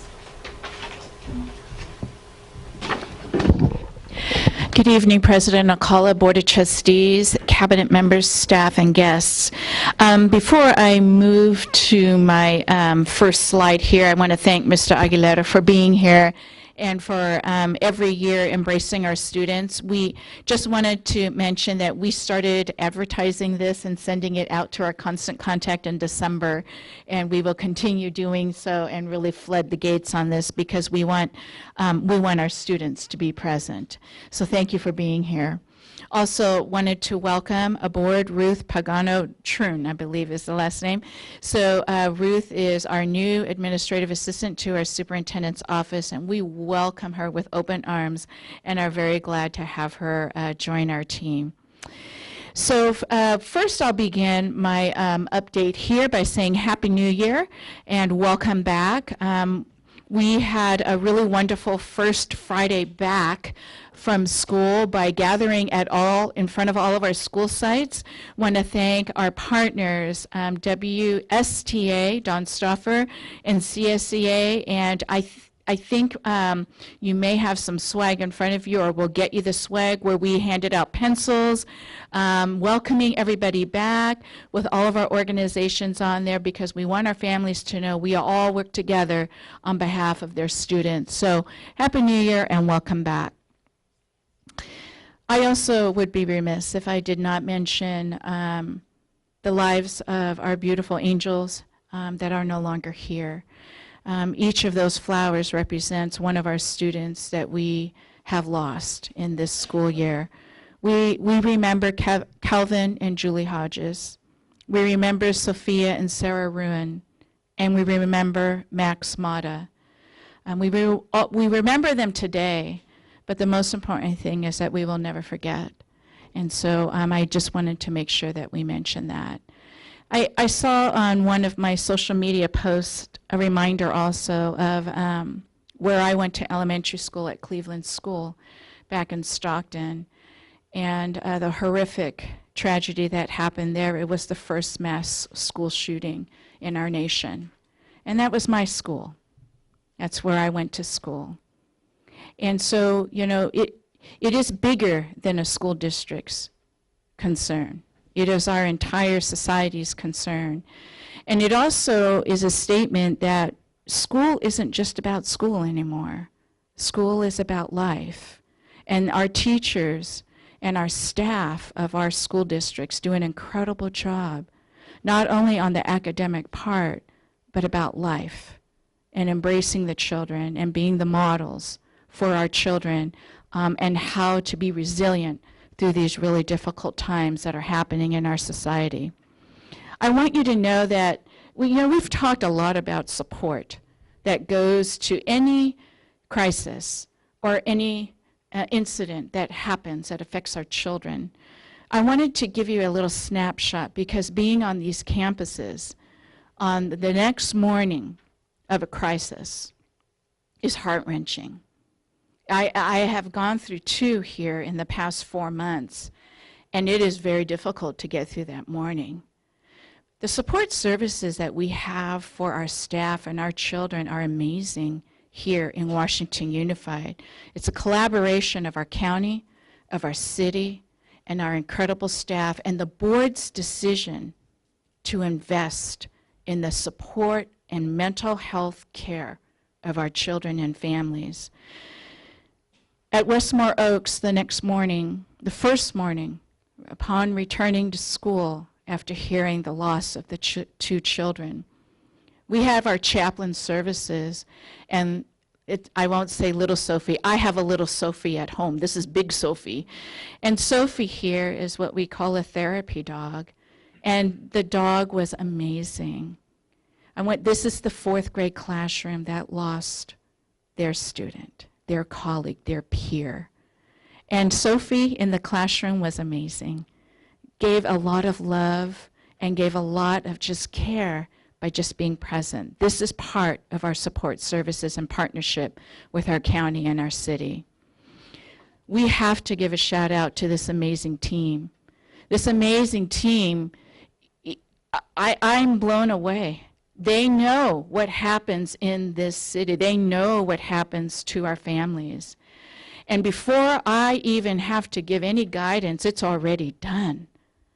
This team is amazing. Through our LCAP, we've been able to have social workers, outreach specialists, and the director of Student Family Support Services, and just the whole family together to serve all of us, staff, families, children, is truly a gift that West Sacramento is second to none. Second to none. So I want to give a shout out to our Student and Family Support Services team. They're a great team. This past week, we did attend the Chamber of Commerce installation dinner, where we, as a school district, are part of the Chamber. The Chamber is important to our school district because they are the ones that we expect that they will hire our students for internships and teach our students about the industries and their future and their possibilities. So the Chamber is an important partnership. So we had a good time with a dinner, and we celebrate all of our businesses here in West Sacramento that are great partners with us. Last night was high school back to school night. We heard a little bit about River City. I just wanted to give a little shout out to Yolo High School, who also had their back to school night. Next, I wanted to tell you, share with you something that I attended this past week. And what I walked into was one of our guest clinicians, Dr. Matthew Arau. I mentioned him before, earlier this school year.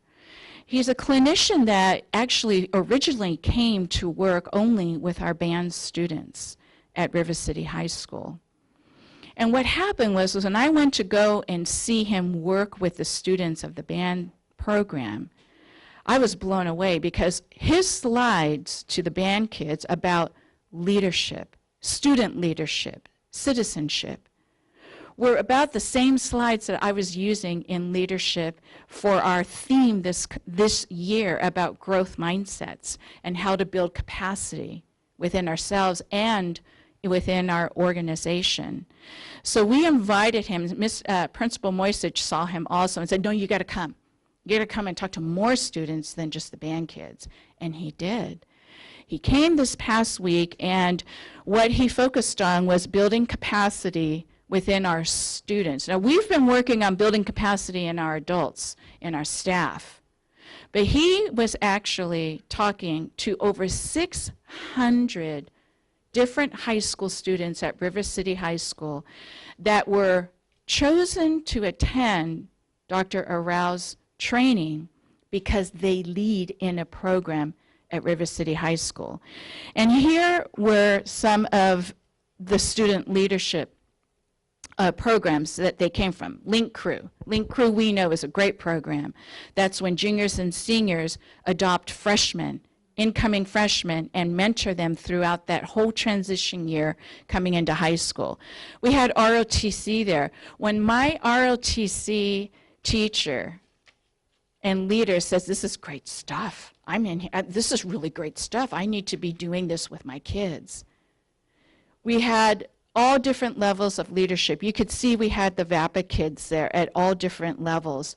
The Foreman Academy is actually our electronics academy. I had to figure out what that was. So anyway, the bottom line is our students are getting trained in building their own leadership through growth mindsets, through their role in leadership. And so we're going to take it to another level next year. We're in planning stages on allowing him to come back and work with the students, work with the teachers who lead those programs on how to continue this building of the capacity. It was pretty amazing, pretty amazing. At Westmore Oaks, I was able to walk into different classrooms of learning and just wanted to share a couple things. In the 4th grade, they're doing some pretty amazing things. It's not the same classroom of 5 years ago.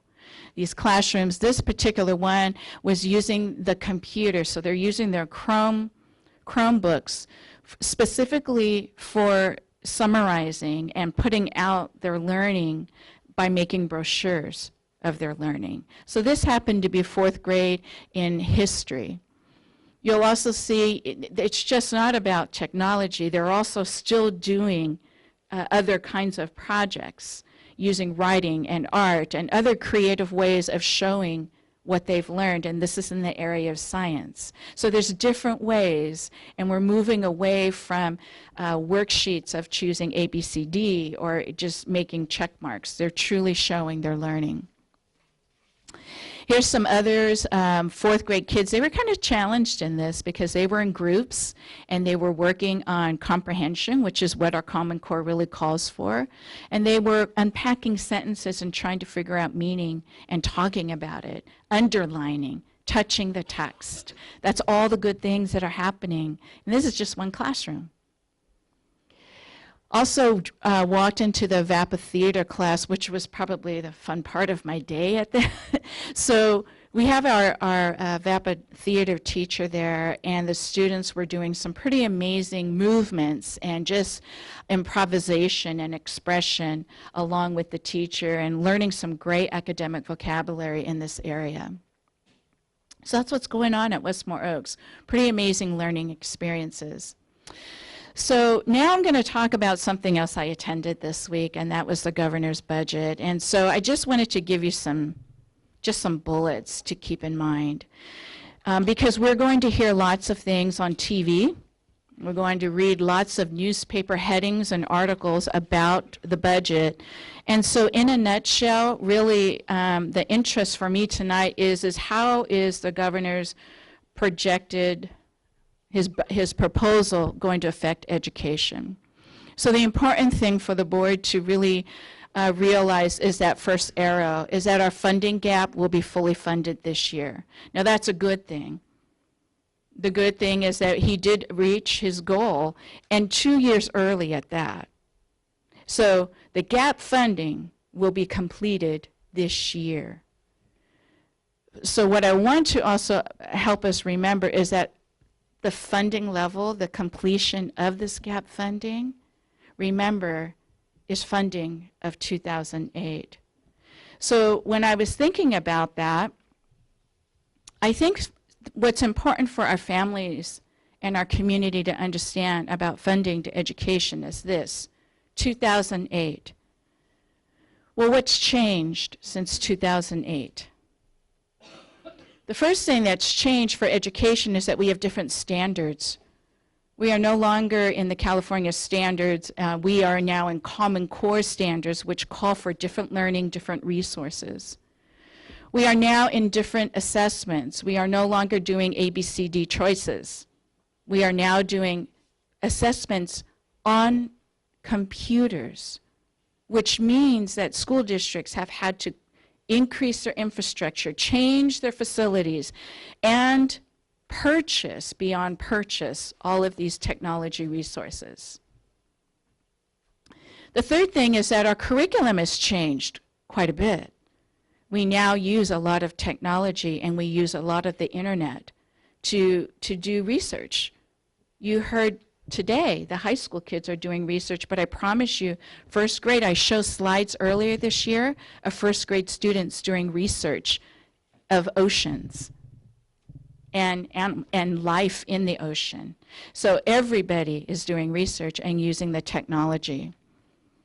And lastly, our salaries and compensation has changed.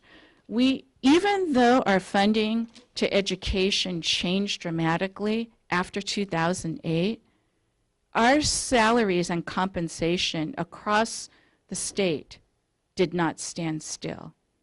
Now, some school districts suffered greatly. In my previous school district, we did 10 furlough days in 2 years. Those were restored. But people really did, some school districts truly did suffer, but they always came back.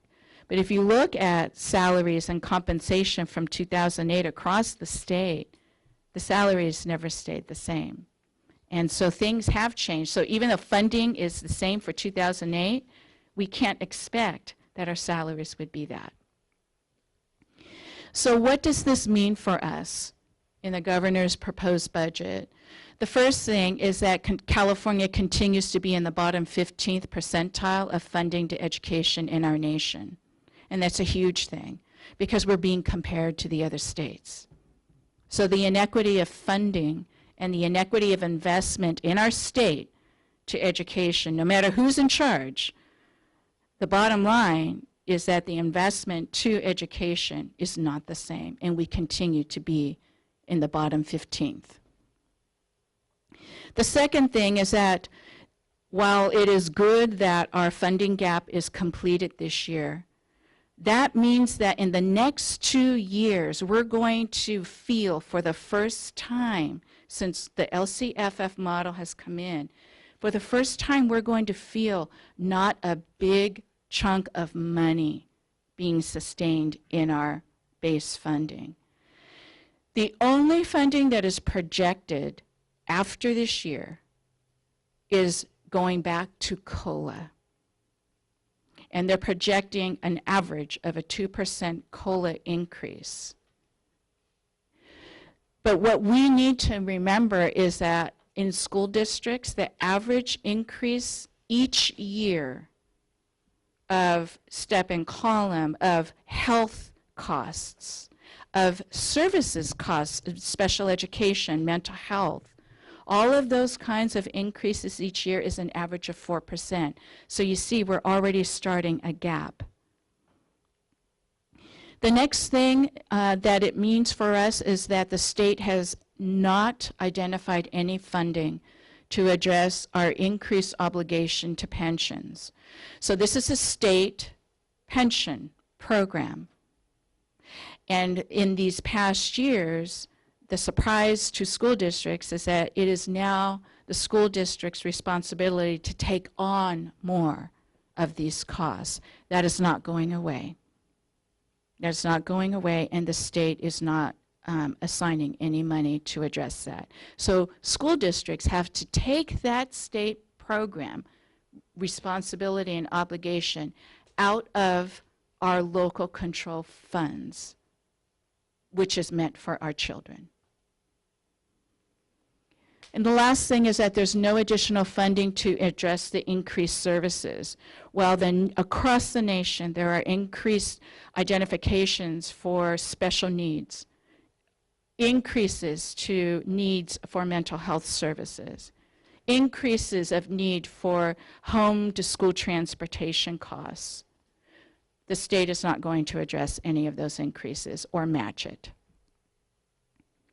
So what does this mean now for our thinking moving forward? Between now and May, the governor now is going into negotiations with all of the special interest groups. So while his proposal is out there, what we've seen a pattern of is he doesn't veer from it very much. What we have experienced is that sometimes we get a surprise in May. A surprise such as, oh, by the way, we're going to increase your cost of pensions, and you don't have time to address that. So we do hold our breath on that, but meanwhile, this is what we need to look at. Our multi-year projections with increased costs. In other words, what does that really look like next year and the year after in our budget without any more funding gap coming in? What does that look like? Secondly, to align our resources to the LCAP even more now. Whatever our priorities are laid out in the state priorities and our accountability and in our LCAP, that has to be our priority of funding. And thirdly, the local funding to improve and maintain facilities. What I mean by that, that's more like in the Bay Area, that is a really important statement. In the Bay Area, local funding is about parcel taxes and bonds. Because what happened was during the really tough times of budget in 2008 to 2012, communities had to rely on their own community to make it through the years, to be able to fund their programs and staff. And that's what local money is. So when you have your own parcel taxes, when you have your own bonds to take care of your own district, nobody can touch that except the community itself. State stays out of it. No federal law can come in and mess with that money. It goes directly into the community. So that's something I think that more and more school districts are going to look at. Okay, I want to end on a happy note, okay? So the happy note is you will see, this went out to over 5,000 people today, that we're doing a preschool survey. And our preschool survey is to find out, we need to find our babies in their homes. And we need to let our families know we have preschool. We want your children in our preschool program. So that survey went out today. If you have friends that have babies at home, please tell them to take the survey or give them the link so that we can get them and follow up. We'll follow up wherever we need to. So that's my happy note, and that's my report for this evening. May I add that for the first time, we will now have a table devoted to preschool registration and our kindergarten registration on Saturday. Any parents that may come and realize their kids are old enough for TK, or as we see a parent with a kindergartner that has a little one, we're going to grab them and recruit. Nice. And that's really under the leadership of Kendra Reynolds and working with Jerry Smith. So I really appreciate our leaders. Can I ask a clarification question? Is that, I know it's fee-based, is there currently any works for sliding scale, or is that currently in terms of who's eligible, in terms of what we think when we share that out? Within the next couple of weeks, you'll receive an executive summary outlining the plans for restructuring high school. Okay, so currently this will be income capped, correct? And attached to the survey, Yorgos has attached the fee scale so parents can look and see if they qualify. Thank you. Any more questions? I'd like to move the consent agenda. Okay. Second? Second. All in favor? Aye. Nobody opposes and no abstentions. Passes. Thank you. So now we are at public hearing, and there is no public hearing. So information discussion items. P1, 2017 California Data Dashboard and WSB Accountability Educational Services. Good evening, President Alcala, Vice President Wong, and Clerk Kobe Pizzotti, and Trustee Kirby Gonzalez, Cabinet Superintendent, and guests. We have tonight a presentation on our on the dashboard and where we are right now with status and change. We have three objectives tonight for our presentation. The first is just to present to the Board of Education and the community information on the California dashboard system, accountability system, and the dashboard. Secondly, it is to be transparent with our community and accountable for our progress related to state and local indicators. And third, to describe the work that we have done district-wide and what drives our cycle of continuous improvement.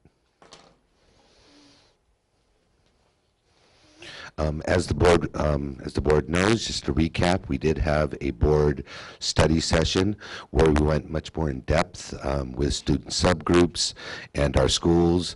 The Board of Trustees was engaged, asked great questions, gave us input, and both Amber Lee and myself provide strategies, programs, and supports that engage our students and our adult learners.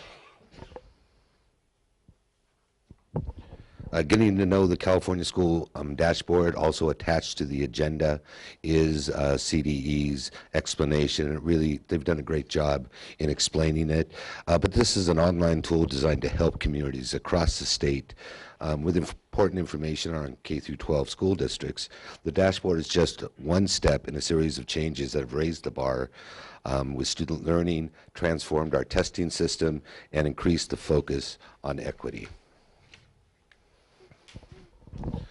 So the dashboard and our district, we use this data to inform our practice with cycle of continuous improvement, baseline data for several indicators. It's obviously a new system, but the dashboard shows both district level indicators and school site indicators.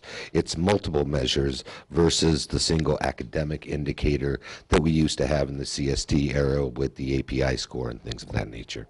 The why behind California School Dashboard, it's more than a single number like that API score. So it really supports multiple measures. It increases our equity. Thank you. It increases the focus on addressing disparities among our student groups and supports local decision making. So we look at this data, and Amberly and myself in cabinet, as well as our teachers, support staff, our TOSAs, our program specialists, looks at this data and makes recommendations to the Board of Trustees on how to address some of our disparities in our scores and in our measurements. I'm really excited. I get to talk to you this evening about the indicators for success. Right? I got my teacher voice on. Because again, as Dr. Parsons stated, we lived through the years of NCLB of punishment and compliance, and looking at only a couple measures. As you see, before we only looked at really graduation rate and academic performance, but as we know, there's much more to a child than just one indicator. And for the first time, I'm really excited to be part of an educational system that is looking at more than one measure, including suspension rate, looking at the progress of our English learners, one of the subgroups, in our state that has one of the biggest gaps, college and career readiness, and chronic absenteeism. Those are the state indicators that all states, all school districts in the state of California are being held accountable to. But in addition, they've added 4 local indicators: basic conditions, implementation of academic standards, school climate, and parent engagement. And we'll go a little bit more in depth into those indicators in a second. So the 4 indicators for the local control are basic conditions. So these are your Williams, your facilities, your textbooks, and your teacher qualifications. And really happy to report that in Washington Unified School District, we have 100% of our teachers are highly qualified. Based on our FIT survey, we have safe and clean buildings, and thanks to the incredibly hardworking staff and Ed Services, we passed our Williams with 100% given a new adoption. So that was a huge feat that our staff really went through, and I'm really appreciative. And then the implementation of academic standards, school climate surveys, parent involvement, and engagement. So the districts were able to rate themselves based on state rubrics to say whether you get 1 of 3 scores. Either you meet, you did not meet it, or it's not met for 2 years. With the local indicators, it's only as a district as a whole, so there's no school and student information available. A couple of things I want to point out about as we start digging into the data a little bit is that for the performance level for student groups, in order to receive a ranking, a score, or look at a report, you have to have 30 or more students in both the current year and the prior year. And so I know often foster youth has been one that we've looked at that we haven't seen scores, and that's because, again, it looks at students from grades 3 through 8 and grades 11, and you have to have 30 or more in that category. So it's really hard for us to be able to dive down into that data. Currently, right now, we do not have any data for chronic absenteeism because the state is still trying to figure out how they're going to measure that. So we have 4 reports that when you look on the data dashboard, it kind of slices up the information into 4 different areas. There's an equity report, a status and change report, detailed report, and then a student group report. For each report, there's 5 performance level indicators. Blue is the highest, and red is the lowest. And then you have a variant gradient between green, yellow, and orange. For each of those 4, the equity, the status and change, the student group, and the detailed reports, there's what they call a 5x5 grid. And each of these grids have different cut points and different criteria for how they measure equity, status and change, the detailed report, and then the student group reports. So the important thing to look at, again, this is one of the exciting things, is back in the old days, right, we received an API score based on status only, how we ranked. But now they're looking at how are you changing? How are you changing from one year to the next? So it's, are you maybe having a school that's struggling but you're showing improvement? Or conversely, do you have a school that has high scores and high performance levels on those indicators, but is declining? Because that gives the district information on how we can live in this cycle of continuous improvement to really support all of our students. So going a little bit more depth into the equity report. So the equity report looks at the performance of students on the state indicators. It looks at the number of students in each group, and then the number of students that have an orange or red, and then it looks at the performance of the local measures. So let's go a little bit deeper into our equity report. For Washington Unified School District, again, chronic absenteeism is not available from the state yet, as is college and career readiness. But we do have the other indicators. And the good positive thing to note is that our English learner progress and our graduation rate are in green. We have seen significant improvement in both those areas. So, oh, he's gone. I was going to say kudos to Stan and River City High School for that graduation rate. We still have some work to do with our suspension rate. That's been ongoing, and also with our language arts and our mathematics. And again, this work is really being led district-wide under the leadership of our program specialist, Nicole Latimer. And again, I want to thank the board for making the decision to fund and hire this position, because as you can see, we have some work to do, and we have to address the needs of our students. Yes, we did, and I'm proud of it.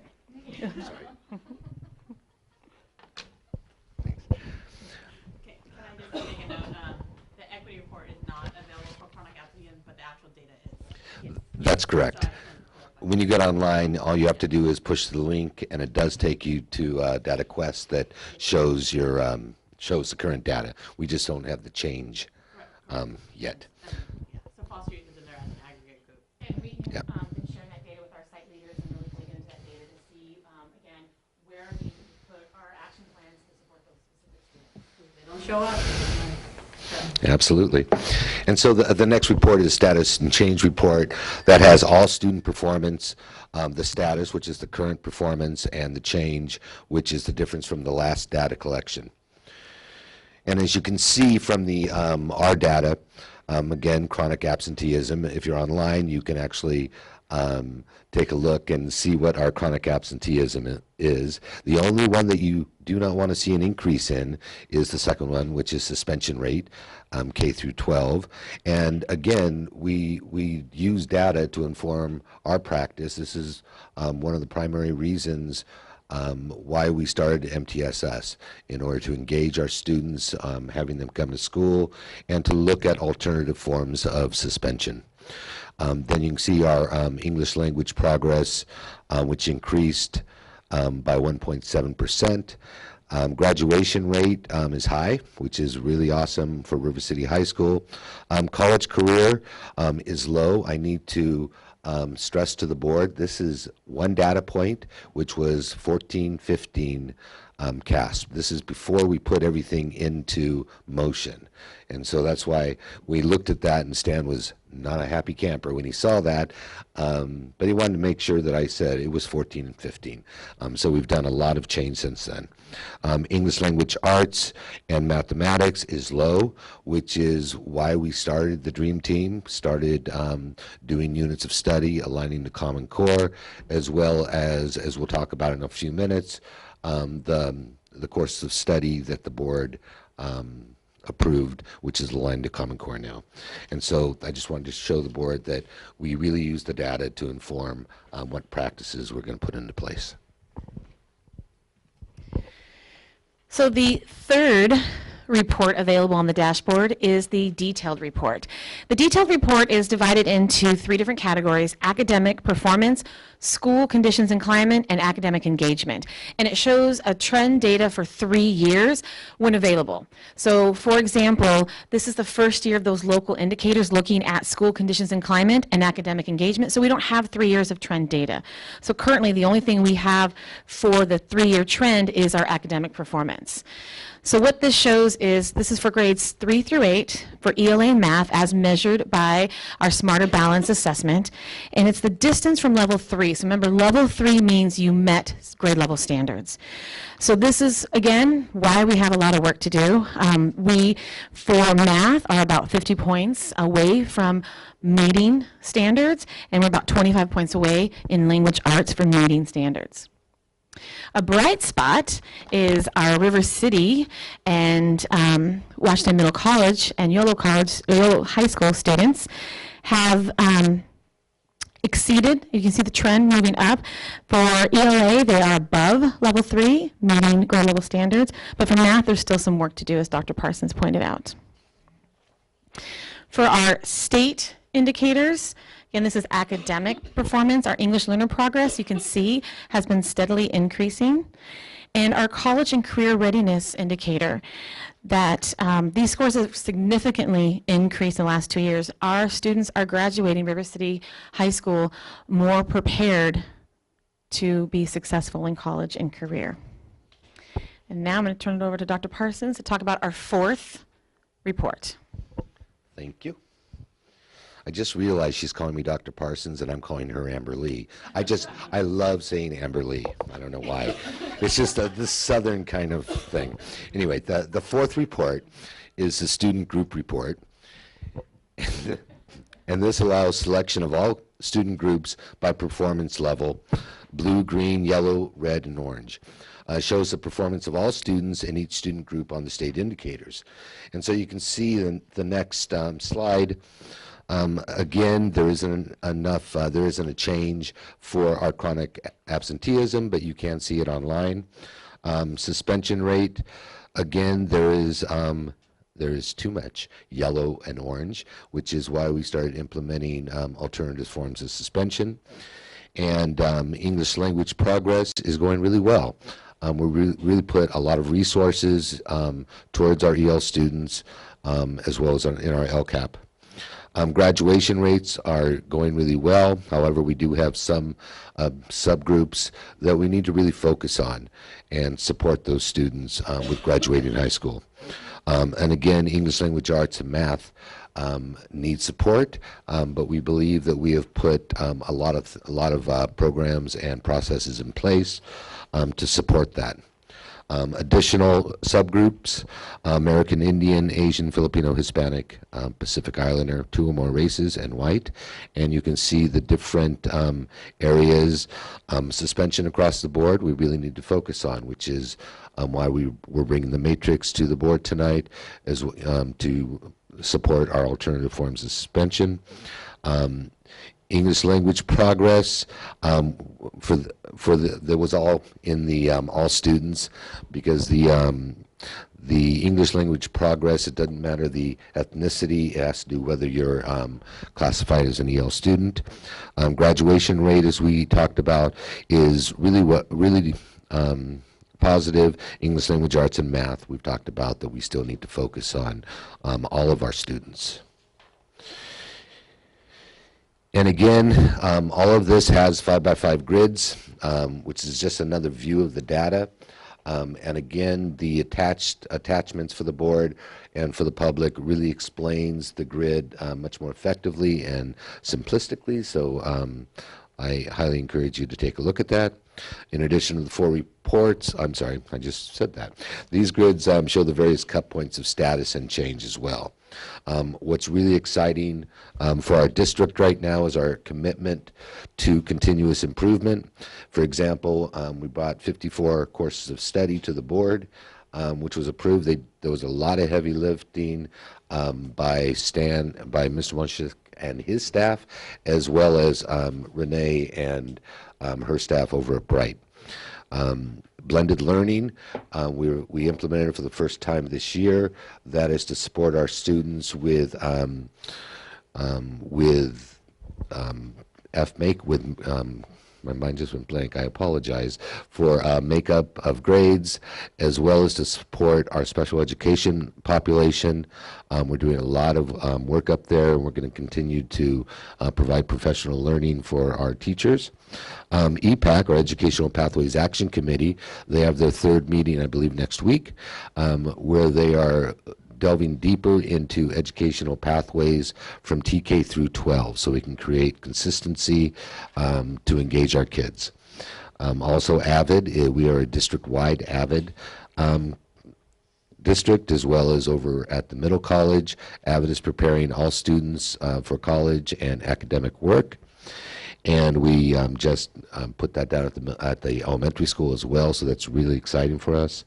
Educational options, as we've discussed previously with the board, one size does not fit all, which is why the board created the middle college program, as well as looking at other options in the future. And we're looking into additional professional learning community time. Right now we have 14 days in the year where teachers can collaborate, plus 2 professional learning days. And so we're looking at ways at possibly improving that so teachers have more time to meet and to discuss their instructional practice. And also I just wanted to point out that science and social science are also starting the 6 through 12 RCD process. They will start that at our January 26th Professional Learning Day. We have consultants coming in, and so they're going to be working on that as well. And we will bring to the board, social science is also adopting an updated materials for their classes, so that's really exciting. And lastly, VAPA and PE scope and sequence are really focusing on our visual and performing arts.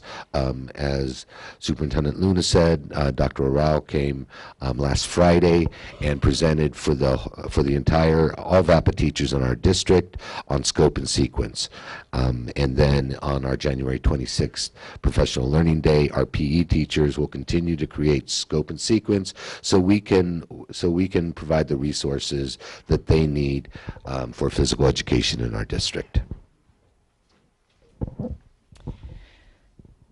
As Andy pointed out, on January 26th, we will be rolling out district-wide our rigorous curriculum design. We'll be taking the dream team to the whole team. And we realize, like with anything, you have that law of diffusion. You're going to have your early adopters are going to grab onto it and say, yes, I've been waiting for this. And then you're going to have some that say, no, thanks, not for me. So again, thanks to the board's decision to put a program specialist to specifically support this initiative with providing teachers with training and resources, because it is our philosophy that we can't expect you to do something unless we provide you the training and the resources to do it. So we're really excited about that, and stay tuned for the video where it shows our teachers and our students talking from the heart about having renewed passion for teaching and that learning is fun again. And so it's very exciting. That's how we're going to launch and kick off our day on Friday, the 26th. MTSS is continuing because, again, everything that we've talked about is really MTSS because it's addressing the whole child's social, emotional, behavioral, as you saw with our suspension rates, and their academic needs. And we're just taking this to the next level, continuing to implement what we already have this year, but then adding the next layer. We realize that sometimes you have to go slow to go fast. One of the new things that we'll be adding next year is our Sanford Harmony Buddy program. It was piloted this year. It'll go district-wide. And again, this is to help kind of support and combat, hopefully turn some of those orange and red suspension rates into greens and blues. And then we'll be implementing the second step program. Nicole's been working really hard to get training up on the ground, look at the resource, what we currently have, so that we can have this up and running by when the school starts in August. And second step is only K-8 at this point. And then again, as you saw, we are doing exceptionally well with English Learner Progress, but I wanted to point out that English Learner Progress only looks at our progression on CELT, our kids moving up in level each year, and our reclass rate. English Learner Progress does not look at how our English learners are performing academically.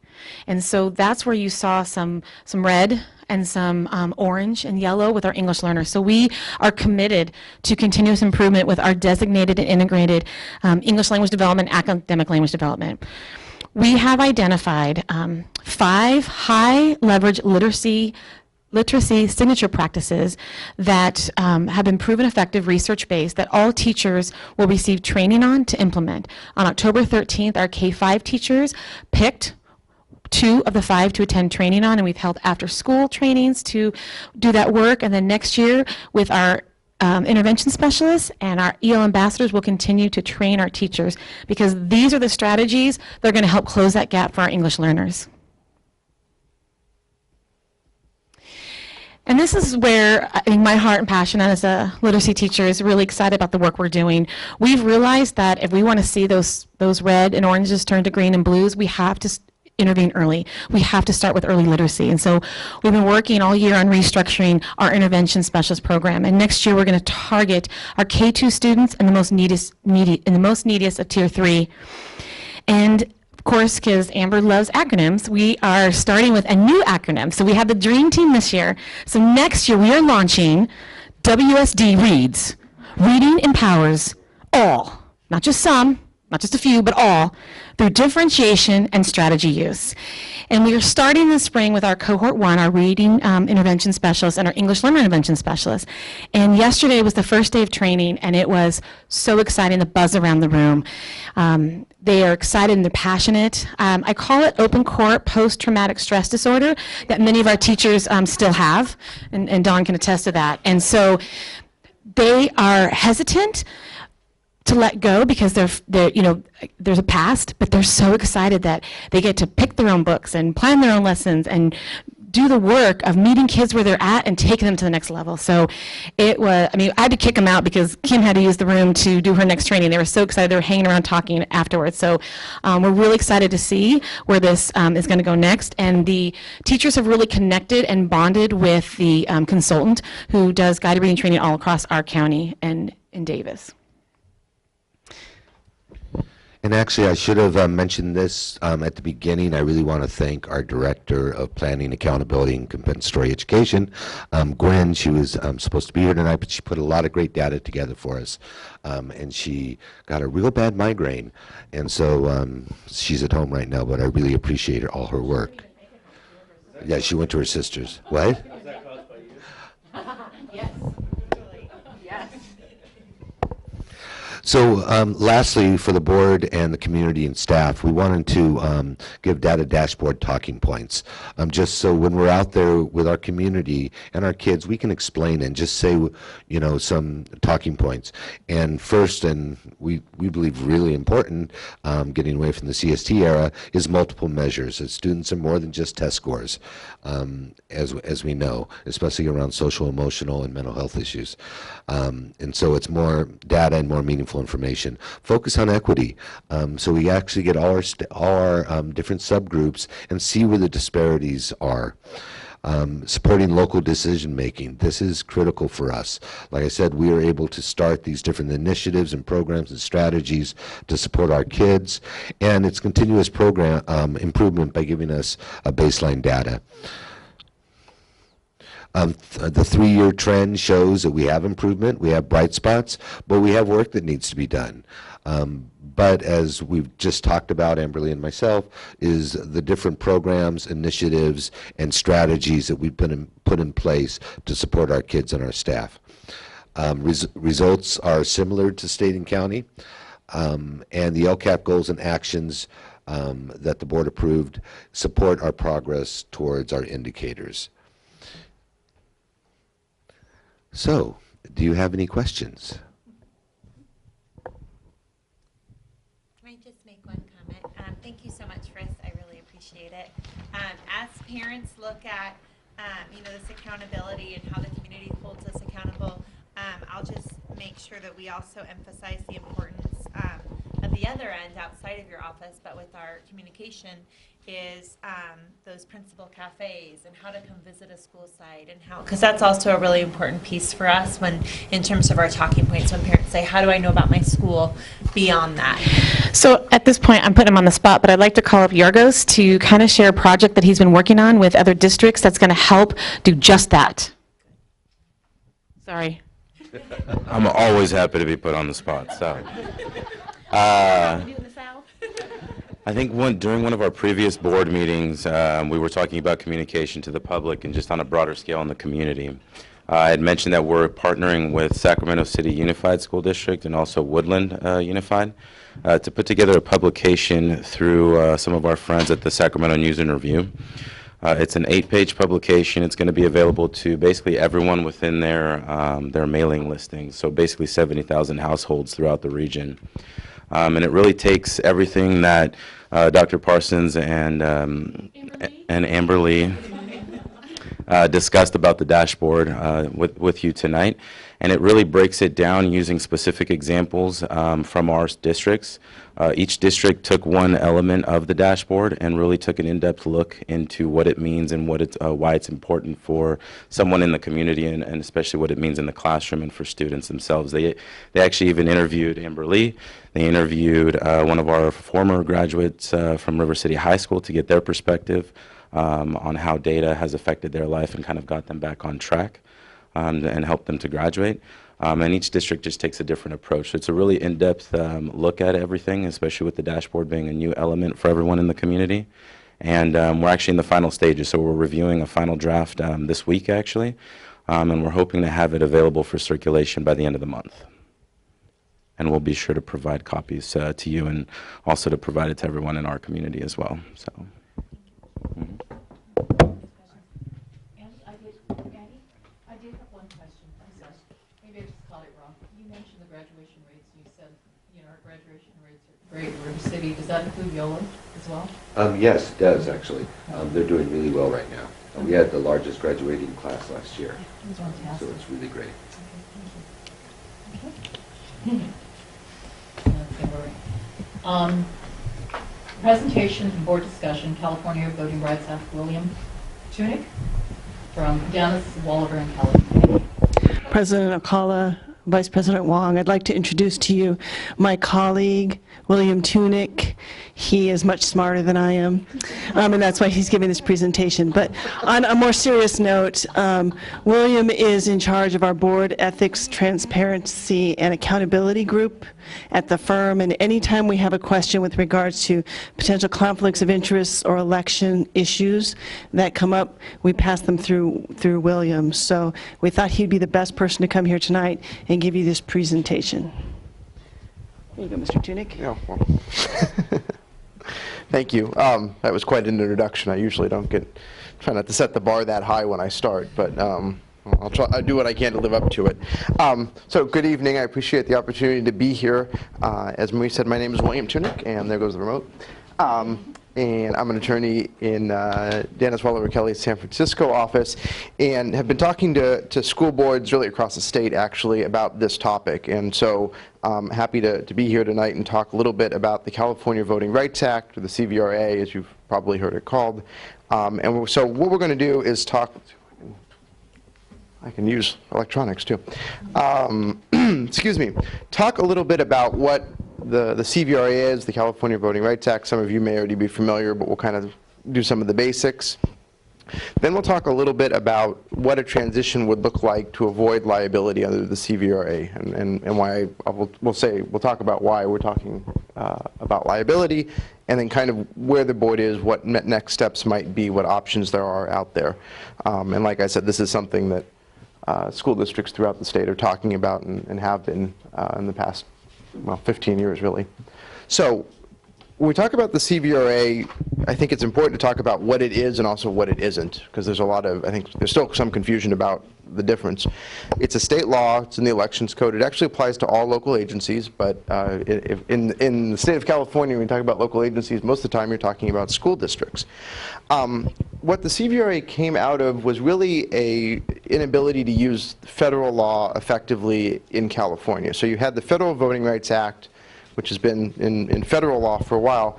But that law was really written in a way that targeted settlement patterns more like what you saw in the American South, where it was much more segregated. And it didn't really work so well in California. There were a couple cases, but really in the past 30 years, not so much.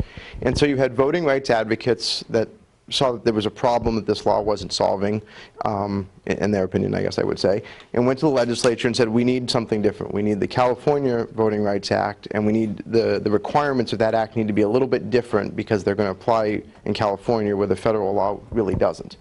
And that's essentially how you got the CVRA. That's the short version, but that's where it came from.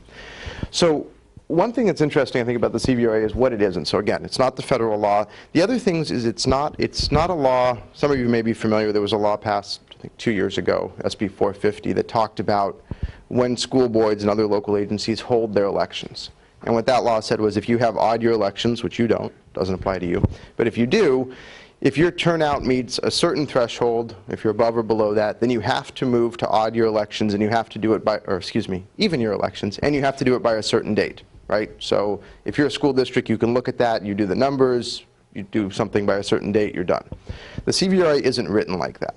What the CVRA says is you cannot, it's a prohibition on having certain types of elections if certain circumstances exist, but there's no outside deadline, there's no numerical standard, and so I think sometimes it's hard to really kind of figure out, you know, how do we do this, when do we do it, a lot of those questions, and we'll talk about, you know, what options there are and what has happened in the past. But the underlying policy goal, and I think, I guess I would say the underlying policy decision that the legislature has made really is to deal with this issue, and this is actually Federal Voting Rights Act, the same thing. So, and you'll have to forgive my bad illustrations, but let's just say we had a school district that looked like a rectangle, which of course never happens, but if you did, and you have, those are all, the little boxes are all precincts, which are also never squares, but let's just say, and in the yellow precincts you had a population that was all one racial, ethnic, language group, whatever it may be. In the green boxes, it was a different one.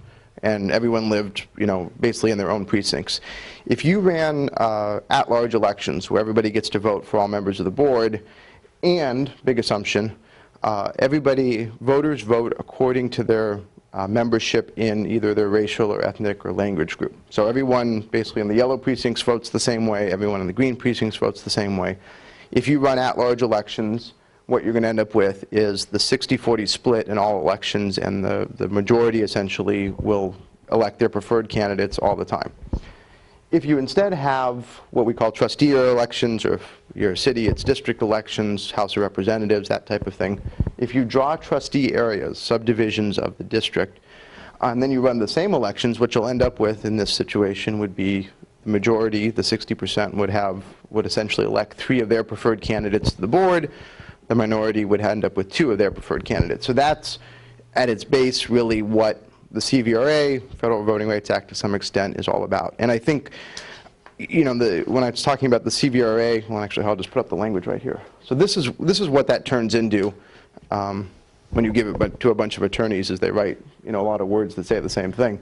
But essentially, what the legislature did in a lot of ways, I think, was sort of made the policy decision for local agencies and said, we think this is a better policy, and we'll talk about the assumptions, this is a better policy, but then left the decision to actually be made and implemented by the local agencies. And I think it's a little bit of a tension in the law, but it is the way it is.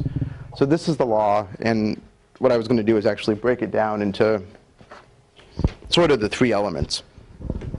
So, like I said, what the CVRA says is it's a violation of the law if, and then ... And those ifs are still really 3 things. 1, do you have at-large elections? This is the easiest one to figure out. At-large elections means everybody in the district votes for everybody on the board. If you're a school district, you have 3 choices in how you run your elections. At-large, the opposite of that, or kind of the other extreme, is by trustee areas. And what that would be is having geographical subdivisions. In order to run for a certain seat on the board, the candidate has to live in that area, and only the voters in that area vote for that seat. So instead of having voters in the district voting for all members, they'd be voting once every 4 years for for one member. There's also a hybrid of those two that some districts have, not very many, which is called from trustee areas. And what that is you have trustee areas, a candidate has to live in that area in order to run, but then the entire district still votes. Those are considered at-large elections for purposes of the CVRA. So, you know, sometimes I'll talk to boards and they'll say, well, what about this from trustee area thing? Does that work? And the answer is you're still within the CVRA if you go to that. On the flip side, and why we'll talk about the transition process when I said that, is that if a board, and you're seeing this across the state now, goes from at-large to by trustee area elections, then you automatically fall out of this analysis. The CVRA doesn't apply to you. Essentially, there's no potential for liability there. So that's really kind of the one option, and we'll talk about what that looks like. The second element I was going to mention, and I should go back and say, as far as at-large election systems, probably still at least 80, if not closer to 90% of school districts in the state are using at-large elections. Most did, most still do. And that's just, you know, there's what, 1,100 school districts, 1,200, something like that. Probably 200 or 300 or something at the most have made the change, so maybe closer to 80%.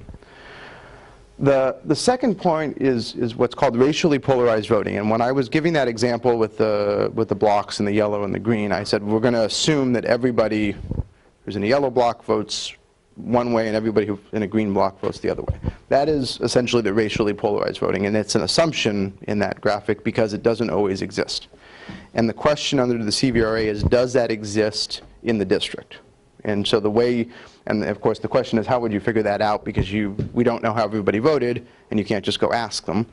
And the answer to that is that there's essentially a statistical analysis that's been developed in the federal voting rights cases, where again, we step up to the person who's much smarter than me, which is the demographers that do this type of work, and they actually run statistical analysis and can essentially tell you, is there a weak, medium, or strong indication or evidence of racially polarized voting.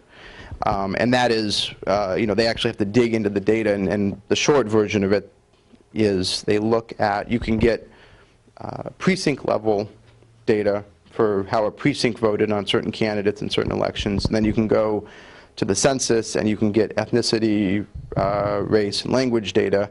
You can put those together based on census block, and then you can try to kind of, you know, work with the data. The problem is that well, actually I shouldn't say in most of California, most precincts still are not going to be, you know, 80, 90% one race or ethnicity, and so the data starts to get a little bit mushy, and so that makes it difficult to run those analyses sometimes. But that is essentially, if you're looking at that step, that's how you figure it out through that analysis. Unfortunately, like I said, we don't have a numerical test, so we can't look at that and say, well, it's, you know, whatever it is or it isn't.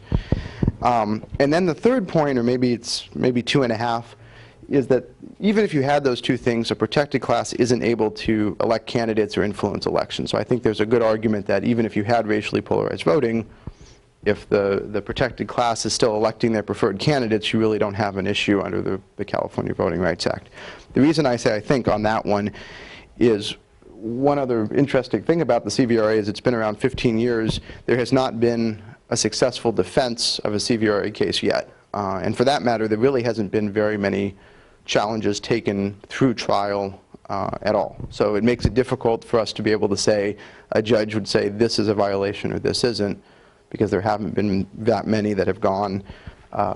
There's been probably, what, maybe 3 or 4 that have gone all the way through trial at the most, and all of those have resulted in findings of a violation. So that's sort of the elements, and then in some respects, well, in some cases, I guess I should say, we get to the tail that's wagging the dog in some cases, and I make that statement. I'll kind of explain why I make it a little bit later. The remedies piece of this. So what the law says, again, is it doesn't say you have to do it by a certain date. It says if there's a violation, somebody can bring a lawsuit, and the 2 remedies, if they prevail in the lawsuit, is attorney's fees can be awarded, which can be substantial. I mean, the example everybody always gives is City of Palmdale down in LA got into a big fight, I think pretty much with their neighbor. think it was the mayor of Lancaster. They don't like each other very much. And $6.5 million later, they ended up changing to trustee, or well, district elections in their case. That was a whole different case. But there have been school districts, you know, that have been hundreds of thousands if they got into litigation, and that's, you know, it is what it is. The other piece of it is that if a court finds a violation, then the court can be involved either in requiring or actually in the process of drawing maps to move to trustee areas. So it's a loss of control, really, is what that remedy is all about. I know the alternative voting systems is on there, but I want to clarify that for school districts, that not, even though it's in the law, it's not an option for school districts. You can't go ranked choice or cumulative or any of those things. That's unfortunately not in the ed code. So then the other remedies, and this is, you'll notice there's a couple of references on here to AB 350. That was a law that, actually, well, it's not new anymore. It came into effect January 1 of last year, so it was new for a while. And what that was, it was actually sponsored by the League of California Cities. It was an attempt to kind of put some framework around some of the issues that had crept up with implementation of the CVRA. And the big thing it did really was put in place this system, I guess I should say, procedures around what happens if somebody wants to bring a challenge under the CVRA to an agency. Before, there weren't really any rules, and so an agency might get a letter saying, I'm, you know, either change or we're going to sue, and then they file suit 5 days later and then turn around and say you owe us $300,000 in attorney's fees, which seemed a little bit ridiculous, to be honest. So now what we've got in statute is a little bit of a process, and what it says is that if somebody thinks there's a violation, they have to send a letter first, then they can't do anything for 45 days.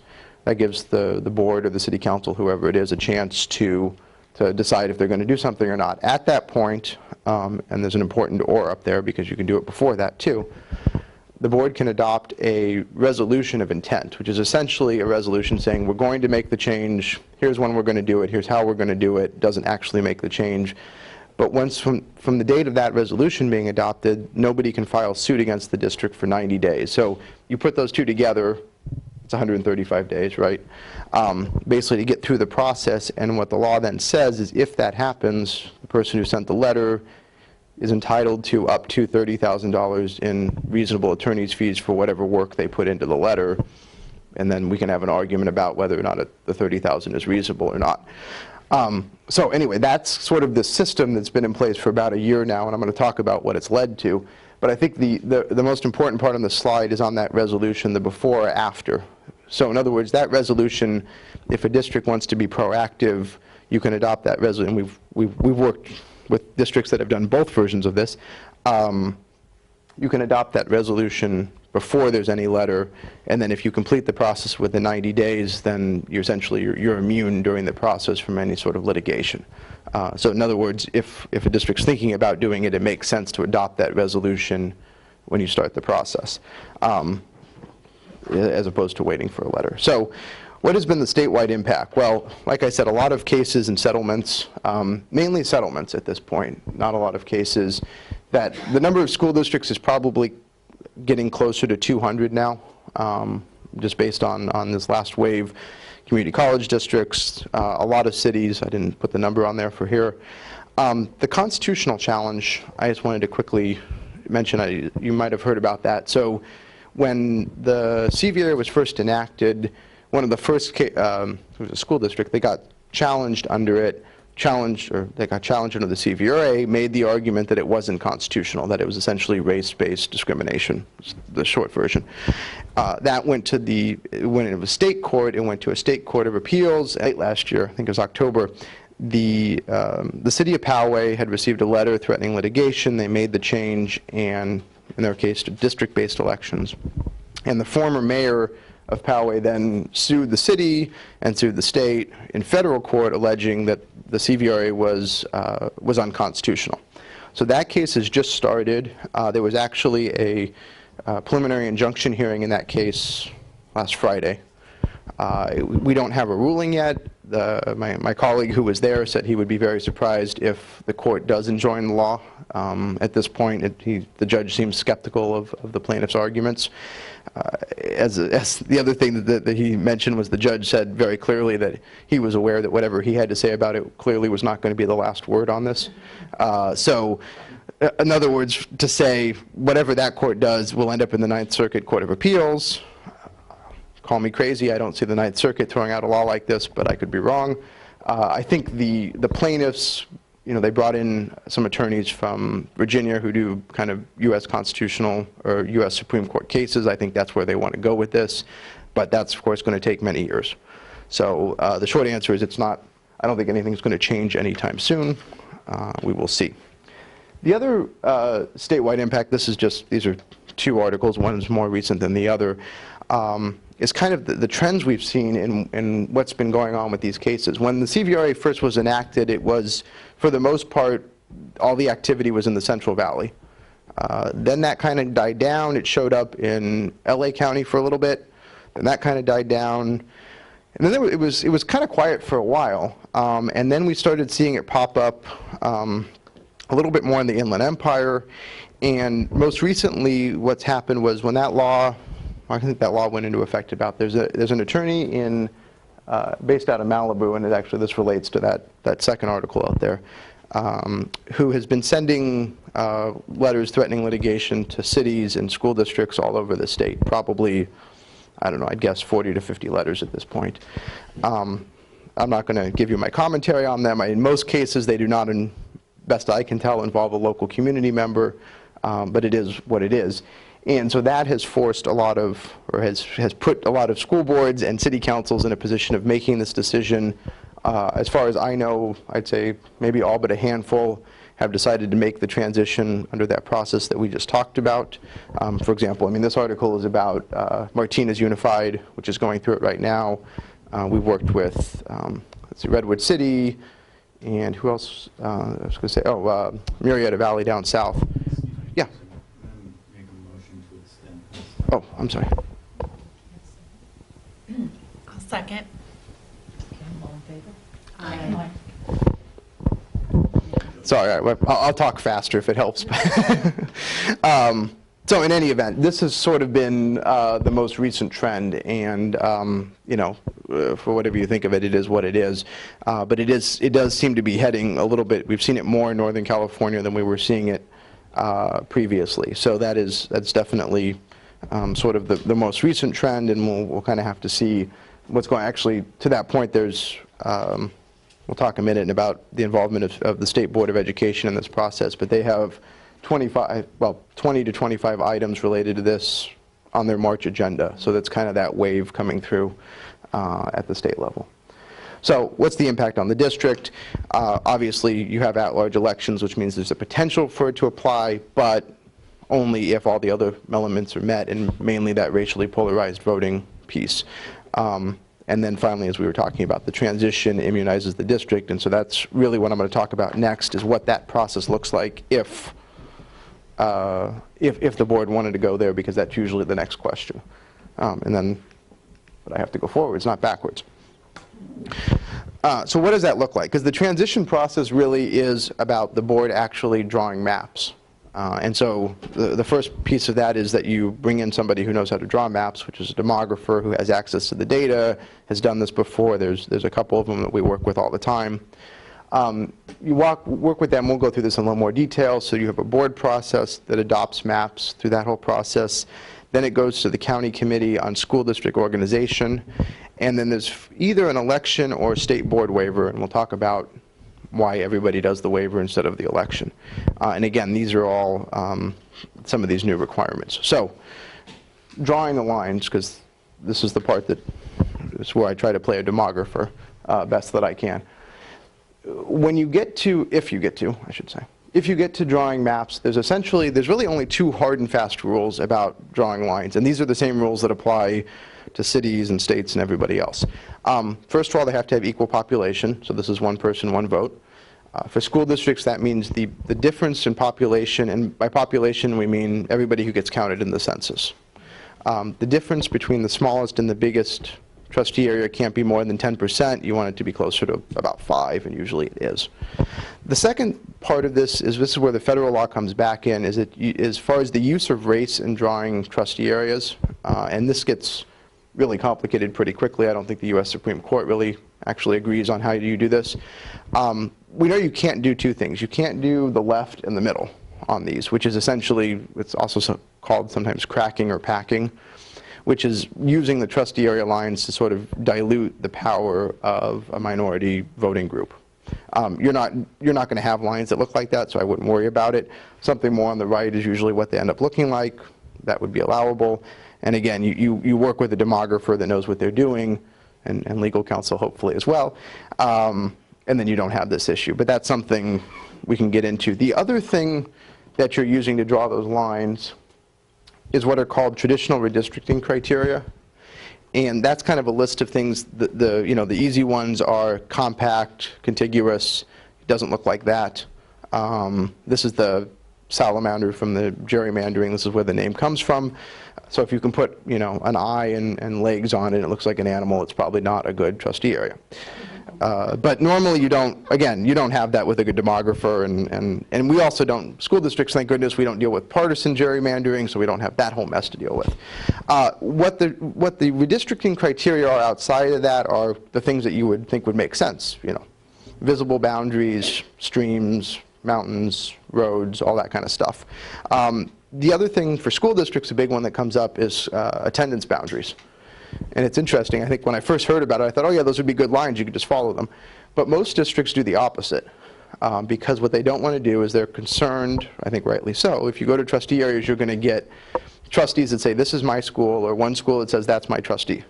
And so what a lot of districts will do, you'll get these funny looking lines because they're trying to split as many attendance areas as possible into different trustee areas so that you get like 3 trustees for a variety of schools, and it's kind of an interesting exercise. But that's ultimately, when you get to these criteria, this is where the board can tell the demographer, we think this is more important or this is less important, and we want you to bring us maps that reflect this, that, or the other thing. And that comes back to the board. One important observation on the criteria, because this is something that always, I think maybe shocks people. The purpose of this process is not to kick everybody on the board off the board. And so we talk about respecting the will of the voters who have voted so far, and what that means is when you're drawing these areas, if the board directs or doesn't direct not to, I guess I should say, the demographer can take into account the current location of trustees. It's perfectly legal. It can't be the only reason, so you can't end up with weird looking maps because of it, but it can be a factor in how the maps are drawn. Most districts do that, and in a lot of cases it actually works out pretty well. Sometimes you can't do it. You'll end up with 2 trustees in the same trustee area, and we'll talk about what happens then, but a lot of times, but I just want to make clear that's perfectly legal. It's not anything wrong with that.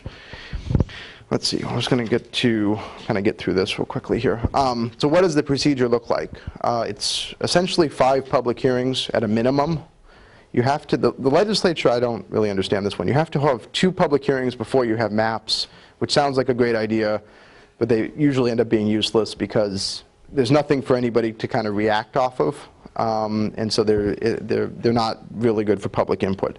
Then you have 3 when you have maps. Those tend to be much more useful because you can say, I like this, I don't like this, we like this map, that type of thing. There's some other procedural requirements, but really it's just these basic hearings are all you're required to do. Of course, most districts will do additional public hearings, or not public hearings, but public outreach, meetings at schools, that kind of thing, to really sort of bolster the input.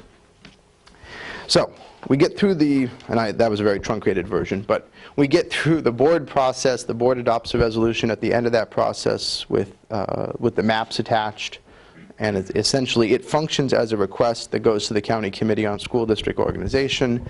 They hold a hearing in the district, and then they approve or disapprove. Almost always they're going to approve these things. That hasn't really been too much of an issue. So then you get to the last step, and what the education code actually says is then you have an election in your district, and it's a yes or no election. The fact is, though, that I don't think any school district has actually had an election. Well, I take that back. No school district that can have that requirement waived has had an election. They have all gone to the state board and said, we'd like to have a waiver of that requirement, and the state board has said yes. And so that's when I mentioned before all the items on the March agenda, that's what they are. The reason for not having an election, there's kind of three reasons. One, the district has to pay for it, so it costs money, so you don't want to do that. Two, it takes time, so if you're trying to implement it quickly, that's a problem. And third, well, let me put it, I'll do it by way of illustration. So there was a school district down in, they're in LA County. There in the city charter, they couldn't go through this process. So they decided they were going to have an election to change the city charter, and they have the election, and what do you know, if you have a district with racially polarized voting, 60-40, what do you think is going to happen when you run a yes or no measure about getting rid of at-large elections? It's going to lose 60-40, right? And then what do you think happens after that? 10 days later, you get served with a summons from a lawyer saying, we have to sue you because attached as Exhibit A is where the voters have rejected this, and the law says we have to force it on you, basically. So that's why you don't have an election, because it doesn't immunize you from anything, and it could end up actually causing more problems. So everybody ends up requesting the waiver, which is being granted. You know, I think that last bullet point at this point is probably worth spending a couple minutes on as far as how long this takes, because you've got elections coming up this fall. You're pretty much at the point where it would be pretty difficult to do anything for this fall, just because the election process really starts in about June. And this process can take, you know, by the time you get through your process, you go to the county committee. The state board runs concurrently, but still, it can take a while. So for this year, it's getting pretty much at the edge of being doable. Obviously, for 2020, that's a whole different ball of wax. There's plenty of time for that. But I do want to just kind of caution as far as the time issue. So as far as the impact, I think a couple things to think about. One that we've heard from a lot of districts that have done this is then finding candidates to run in these areas. Sometimes that does not happen, and they have failure to elect vacancies, essentially. So that's definitely been a challenge of educating voters and candidates about, you know, that we need someone to run, and also having voters understand that they're only going to be voting once every 4 years and only for one board member. That's a big difference. On the other hand, for candidates, maybe it's easier election, smaller area. I don't know. I've heard both things about that. The election, the change gets phased in. So what would happen, for example, for the districts that have made the change this year, they're going to have their board members, either 2 or 3 of them, elected by trustee areas this fall. And then there'll be 2 years where you've got board members elected at large and board members that were elected by trustees serving together. And then the next election, those other seats will be elected by trustee area. So it takes 2 elections to turn over. Current board members don't, you know, lose their seats the day after you adopt the resolution, anything like that. But they will, when the seat comes up for re-election, you have to live in the area that goes with the seat, otherwise you can't run for re-election. So therein lies the rub.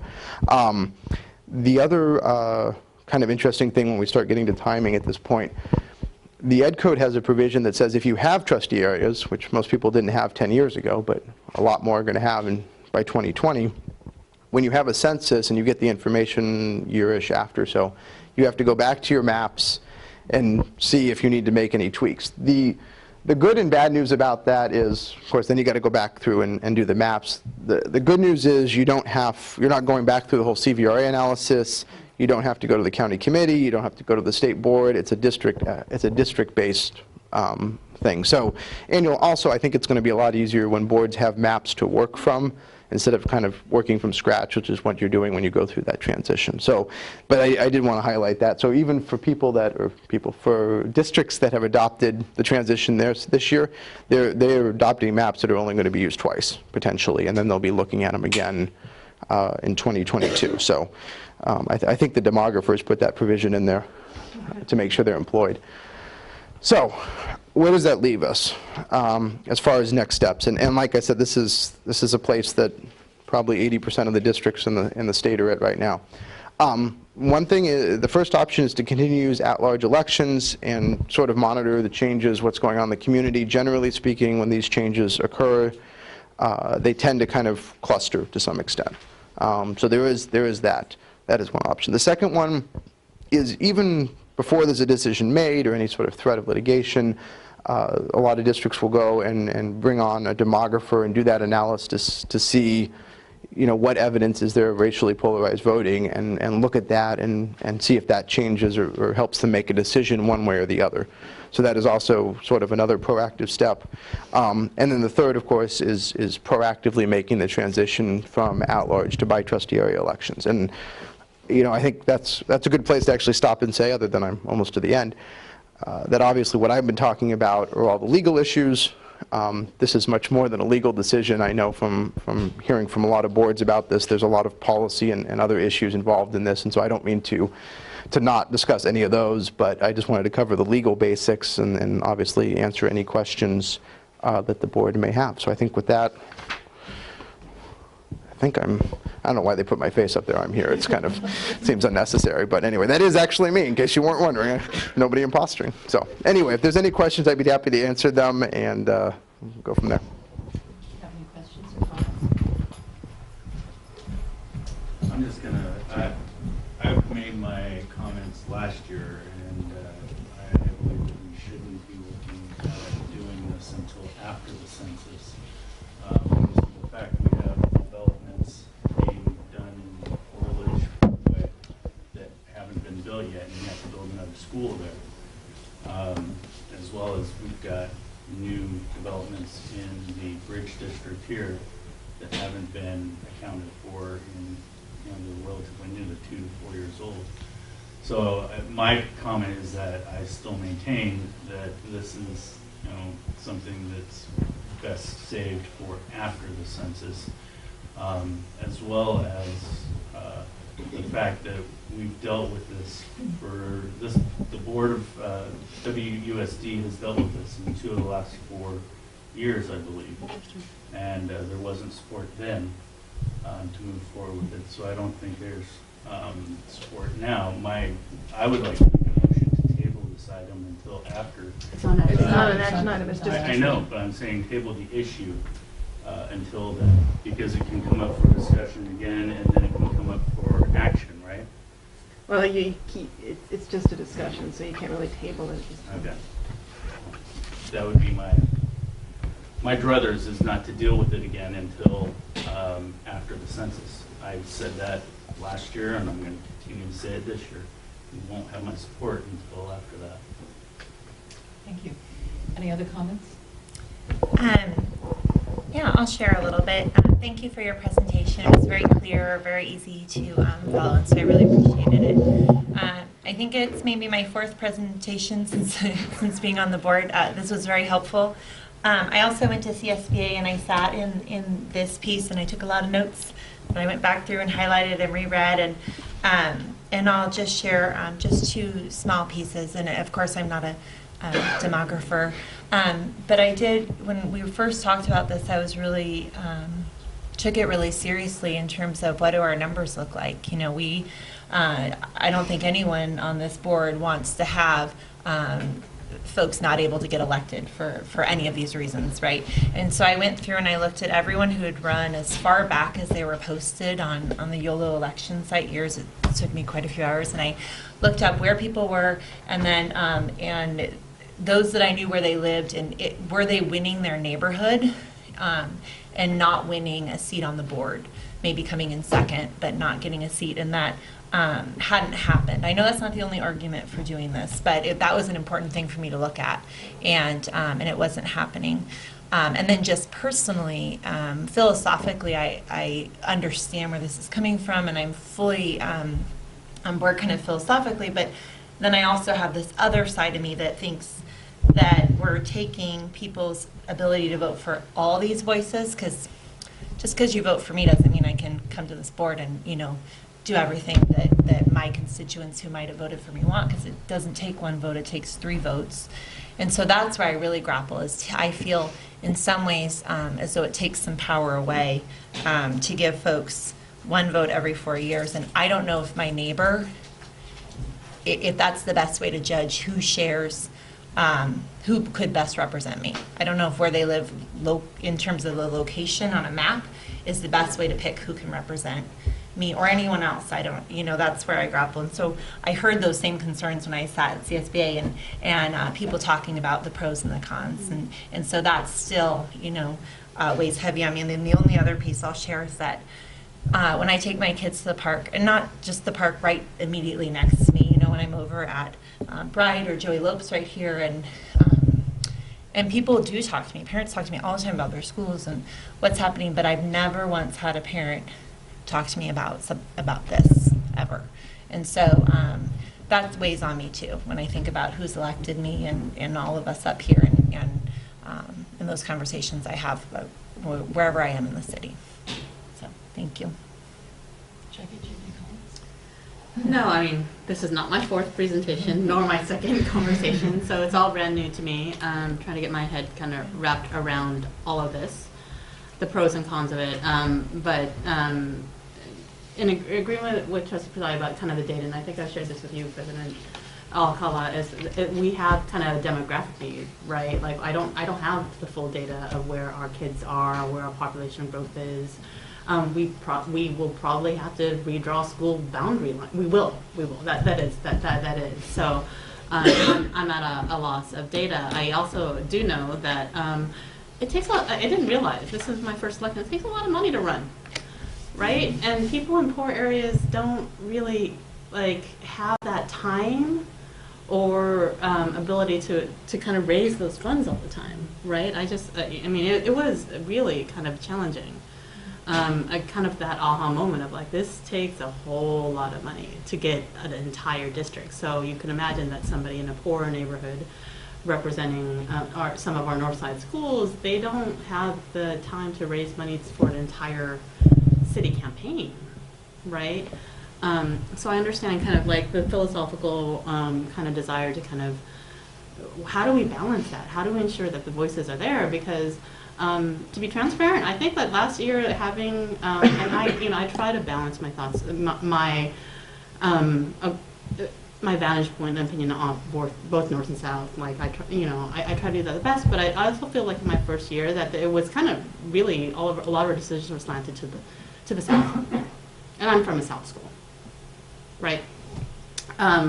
And so just having that conversation of if we are still at large, how do you ensure that the board is really constantly thinking about the entire district, right? And all their needs, and not just hearing from where we are in the south side, where our parents are, where I'm living, right? That we also have to kind of figure out how are we getting those voices from the north side schools in an authentic way, right? If we stay at large, because I'm not sure if we do that, to be really honest with you.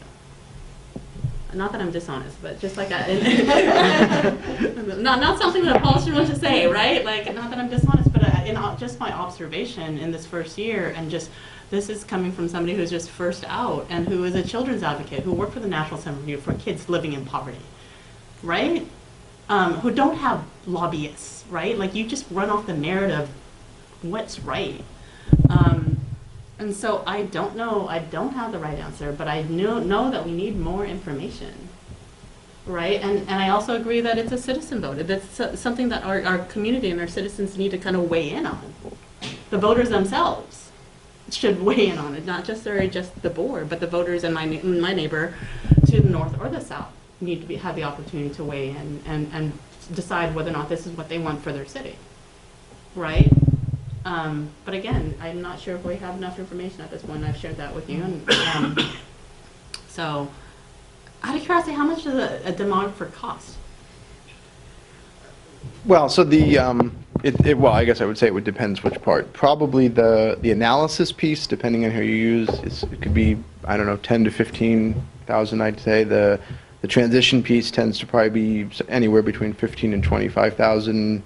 Both of that piece is really driven by the number of meetings, because that's what ends up taking up the time.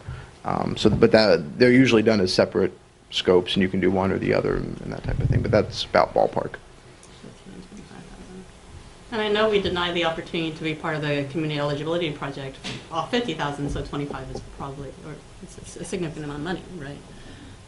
So just a lot to think about, right? Kind of weighing our resources, weighing how we act as a board if we remain at large. don't know. And I don't, yeah. I was just going to say, I am a strong supporter of single-member districts. I believe it's democracy. And I believe that when we made presentations before on the board, one of the concerns that you addressed was the ability for people to actually run for school board. It does get very expensive. And, you know, my favorite districts, I think of accountability, familiarity with the people that, you know, live in your area, the ability to actually walk those areas and be able to get to know your constituents really well. As Sarah said, we do come together and, you know, we vote as a board. But I know this has been done in other areas. Woodland, for example, when they had at-large elections, many of their members lived within a mile, I'd say, of one another. There wasn't a lot of diversity. You know, I brought up the argument when we last spoke about this that, you know, there was no guarantee that we would always have that equal representation of board members. At the time, we had Mary Leland living in one area, Katie living in another, Sarah, you were in another, and who else was on the board? Alicia and I were in the south. And I said, but in the north, I'm sorry. But anything at that point could change, and it did. You know, Mary's no longer on the board. Alicia left from the north into the south areas. And we have folks, you know, primarily situated in the southern part of West Sacramento, and I'm the only person in the north. And so I think these are very, very valuable arguments that you've raised, but in terms of democracy, I think it's time. You know, we've been waiting a very long time. You did mention that we may have to change them again in 2 years. And I know that when we had our previous presenter, it was my understanding that they could also do the demographics, the maps. I believe it's county reporters, and I believe they told us that they could do it for something like $4,000 or $5,000. So I know, you know, those also change in terms of the pricing. I know it was a concern because we always want to be very prudent with the money that's there for our children. But I think this is another reason the ad hoc committee would be very valuable. There are a lot of questions that remain unanswered. And part of that ad hoc, you know, would be appointing individuals from parents and stakeholders, you know, community members from the different schools and getting feedback from them. That's one of the reasons I think this is a valuable committee to have, so that we can get that type of feedback and we would know who these individuals are. And they, you know, we're hoping to pick leaders in the different school districts, people that are vocal, people in different areas. So I think, as I said, this is where it would be very valuable to have an ad hoc committee where we could have individuals giving us feedback, and we could also be providing information for them. But your presentation was, I think, something we all needed to hear. It certainly provided me with a lot of information. You know, we have a minority-majority board on this,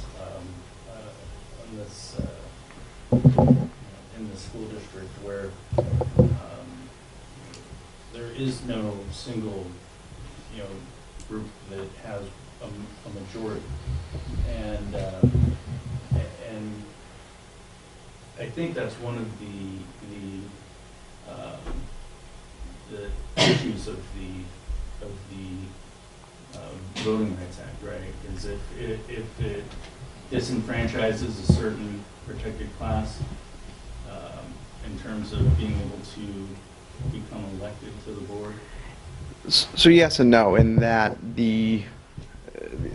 technically the analysis isn't looking at you wouldn't look at your demographics and say, for example, your population I think was 30% Hispanic or 30% of your board members Hispanic, and if so, then you're fine. What you're looking at is, again, that racially polarized voting. That being said, you know, a lot of times, not surprisingly, if you don't have that going on, or if you do have, or you have racially polarized voting, or if that group is able to elect members, you're going to see the representation showing up on the board. So a lot of times that indicates that it's not an issue, but that doesn't mean it isn't an issue. If that, I guess it's a correlation, not a a causation type of thing, because the underlying assumption, of course, is that the members of a certain ethnicity prefer candidates of the same ethnicity, which is sometimes true, but not always true. It's actually, I mean, when you actually go through the analysis, you some boards are very surprised at some of the things that they see in the analysis as far as the preference. But yeah, I mean, you know, kind of back of the napkin sort of math, that's usually a pretty good indication, but it's not, unfortunately, it's not enough. You can't go to court and defend on that necessarily. So I'm in favor of this idea in a concept of doing single-member districts, but one of the things I brought up last time was that I wanted more data in terms of the census because of what we're growing community. And I said it before, it wasn't taken into consideration then, so my idea was put by the wayside that I'm not going to give my support. Also, something we need to consider is going to 7 members on the board instead of 5. If we're going to have additional schools come in with a growing community, like I said, that's something else that we need to consider in terms of making this area more representative and make the district smaller to have elections. And so just something to throw out there. But again, my support's not coming until after the census. Can I ask just a basic question? Sure. In terms of converting, can it be voter initiated? Can it be, or does it have to come to this board?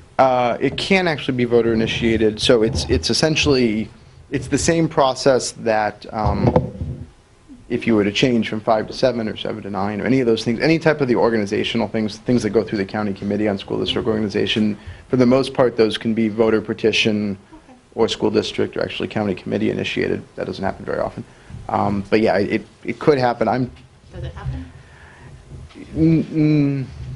Not that I'm thinking of, and you know, yeah, I'm trying to think of a situation where I've seen that happen, and I don't think it has happened, at least not in a school district that I'm aware of. So. Has it happened in other situations? I don't think so. I'm trying to think of all the cities that have had elections, and I think mostly it's been, you know, yeah, the ballot. Again, like I said, the concern with putting it on the ballot, other than the cost, is that if it goes, you know, against making the change, then in some ways that can be a problem, So liability-wise. what would the cost be on us if the voters put it on the ballot, not us? You know, I have to double check on if it's an initiative, who pays for it, but It would be a measure from the constituency that's yeah. being affected, not us. We could obviously vote to put something on the ballot, for sure. Then the cost would be borne by us. I would understand that, but I couldn't. Well, no. Well, let me. So there's a little bit of a distinction there, which is that it's a voter initiative. It's a voter petition, but it doesn't work like a city or a state ballot initiative. So it's not. It doesn't work so that there's a voter petition and then it gets put on the ballot. What happens is the voter petition starts the process through the county committee. And then you're kind of into that track. It would be an interesting problem because then you'd have to figure out who would draw the maps, because the process would go straight to the county committee, and I'm not exactly sure how they'd figure out who would get to draw the maps and when. But that wouldn't guarantee that it ends up on the ballot. There are two different things when you come to school districts, because there really isn't an initiative process for school districts like there is for cities and counties in the state. I would certainly want to There's self-interest in it. I don't know. I think that would be bad. Down in Woodland, usually, when they have them drop the maps, I think there are 3 different sets of maps that people have an opportunity to weigh in on. Yeah, usually 3 is what you start with. Most districts will probably end up talking about 7 to 10 at a minimum. So, and if you like late meetings, those would be the ones to go to. So, yeah. So anyway, I won't. All right, so, thank you so much for all the information. Sure. Pleasure. Sorry.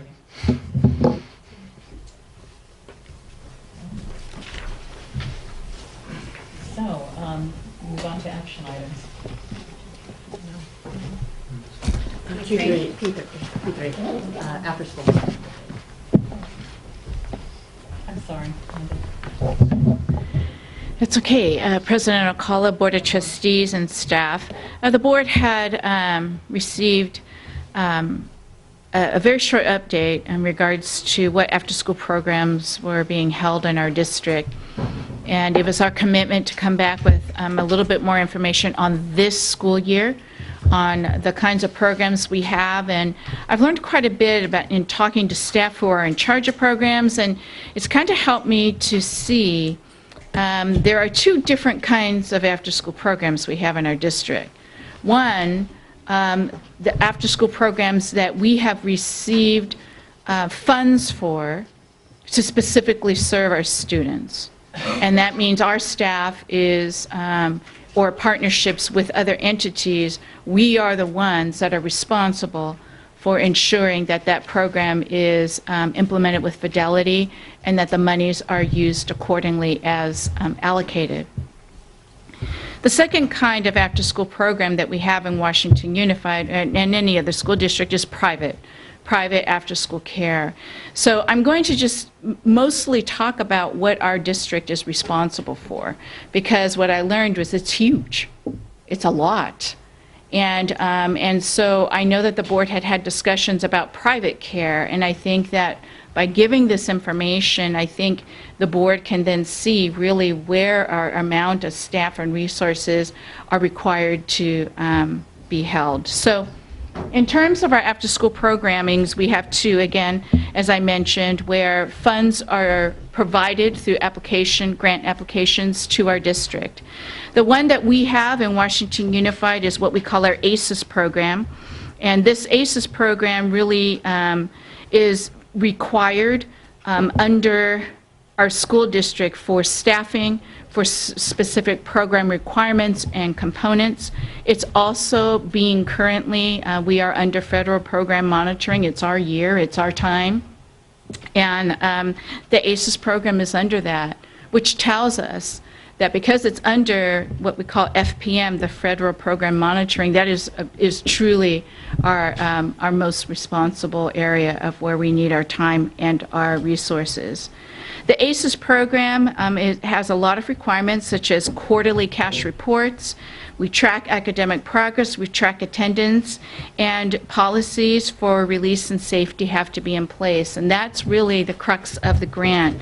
That particular grant, the ACES program, was created during a time when latchkey students was, it was new. Well, it wasn't new, it was just that it came to light that our society had changed from a long time ago when we were all latchkey kids probably, and it was okay to go home without our parents there, and we were all good. We did our homework, we told our parents where we were going to be, and it was safe to walk around our neighborhood and come home at dark when it was time for dinner. Well, we know that our society is no longer in that particular area. So that was the crux of creating the ACES program. The second thing that we have is our private after-school care. Our three main contributors for that are YMCA, what we call Bounce Spot, and Storybook Cottage. And so I will briefly talk about those because those are under the private after-school care. So in terms of our ACES program, oh, wow, I'm really behind on my slides here. Okay. So in terms of our ACES program, it's a 2 o'clock to 6 o'clock p.m. program. And we in Washington Unified, woohoo, we got increased funding of $9 per day per student. It used to be only $7.50. Nothing is going to fund a full program at $9 per student for required program components. That is our funding allocation. So what you're going to see in this is how we, as Washington Unified, provide in-kind services to really make this program work. Because if you just solely go on the grant funding, there's no way that you could have any kind of a quality program and meet the grant requirements. I've also learned that our city of West Sacramento also provides a lot of in-kind staffing and resources to make this program work as well. What you see here are the amount of students that we are funded for. Doesn't mean that that's how many we have, because we over-enroll. So even though at Elkhorn, let's say, we receive funding for 84 students to participate in the ACES program. In other words, 84 slots. That doesn't mean that there are only 84 on the list of enrollees for the ACES program, because we have, generally we have absences, And so when you over-enroll, you can still, there's 84 slots. So we do over-enroll where we can, because what you're going to see next in the next slide is how many kids are not in the program but that are standing on a waiting list. So I just want to, there might be a question on this particular slide about why is Stonegate receiving this ACES grant, because it has to do with student performance in a specific decile that from the old system of accountability, and also the needs of students. And these particular schools have been grandfathered in from previous qualifications of grants. So if we had to redo the grant specifically for Stonegate, they would not qualify now. Okay.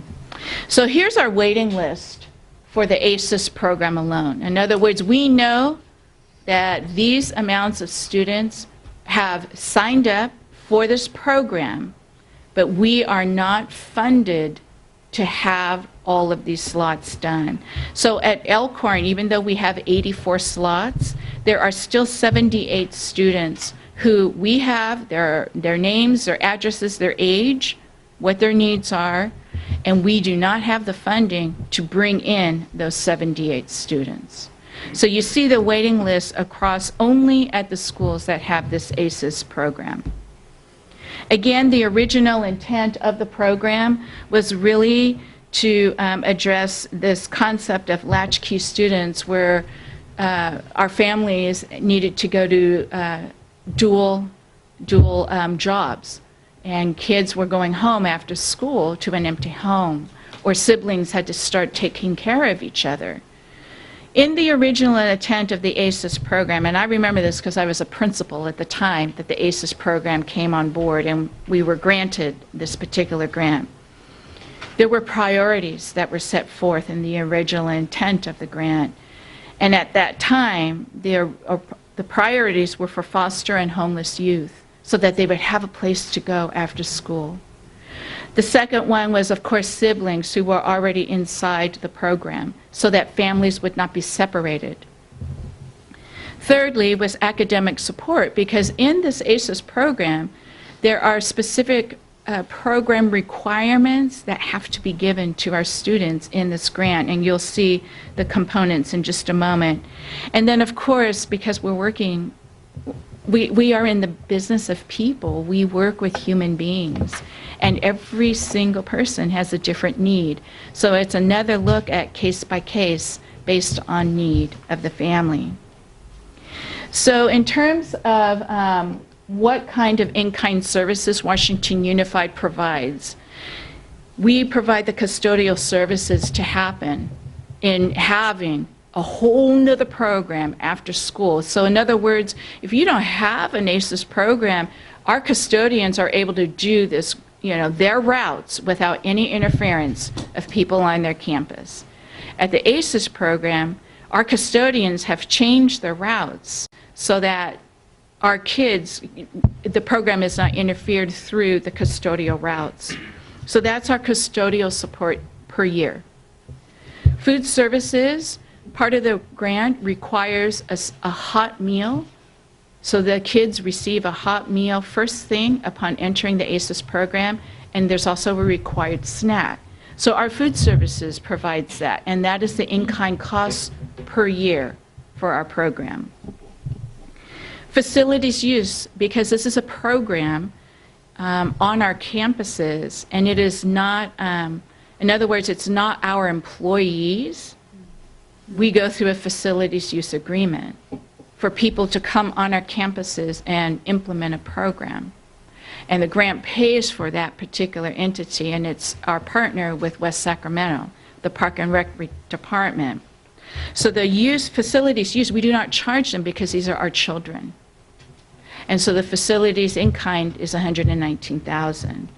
We also in-kind staff, because at every single ACES program, there is a program lead, because remember the requirements I had mentioned before of attendance, of quarterly cash reports, of ensuring that they have the curriculum and all the other needs. There's a lead at every single school, and we also have a district person to help meet with the leads every single month to have these team meetings. Our district staff also goes out once a week to monitor the programs and do the site visits to ensure the programs being implemented with fidelity. Lastly, we also do in-kind services of resources. So we have inputted the Lexia program into the ACES program because we do Lexia as supplemental and support services through the day for students to be on the computer at their skill level to improve their skills. So we do Lexia in the ACES program, and we also provide Chrome cards. The ACES program has access to Chrome cards. So in total, for the district, it's about $617,000 of in-kind support to the ACES program to make it work for our kids. Now, the City of West Sacramento also does staffing and resources for our program. The program components, just so that we're aware of it, you know, I mentioned about the food. There's a hot supper that's required and a snack. But the three actual program components have to do with a homework hour, an enrichment hour, and a recreation hour. So physical activity and also the enrichment, that's where we use the Lexia, and that's where we do other things with our Chromebooks. That's our ACES program. That's our responsibility, because it's supposed to address the needs of our students who need additional time, who need additional help. In addition, you know, it's changed its purpose that our parents need it for after-school care as well. We also have private after-school care, and I specifically met with the YMCA program. So just for clarification, YMCA is located at 2 of our schools, because this is a fee-for-service program. At Southport, there are 60 students in the YMCA program because they have 2 classrooms. At Bridgeway Island, there is only 1 classroom designated to YMCA, so there are 30 students. That's their cap. That's their licensing cap.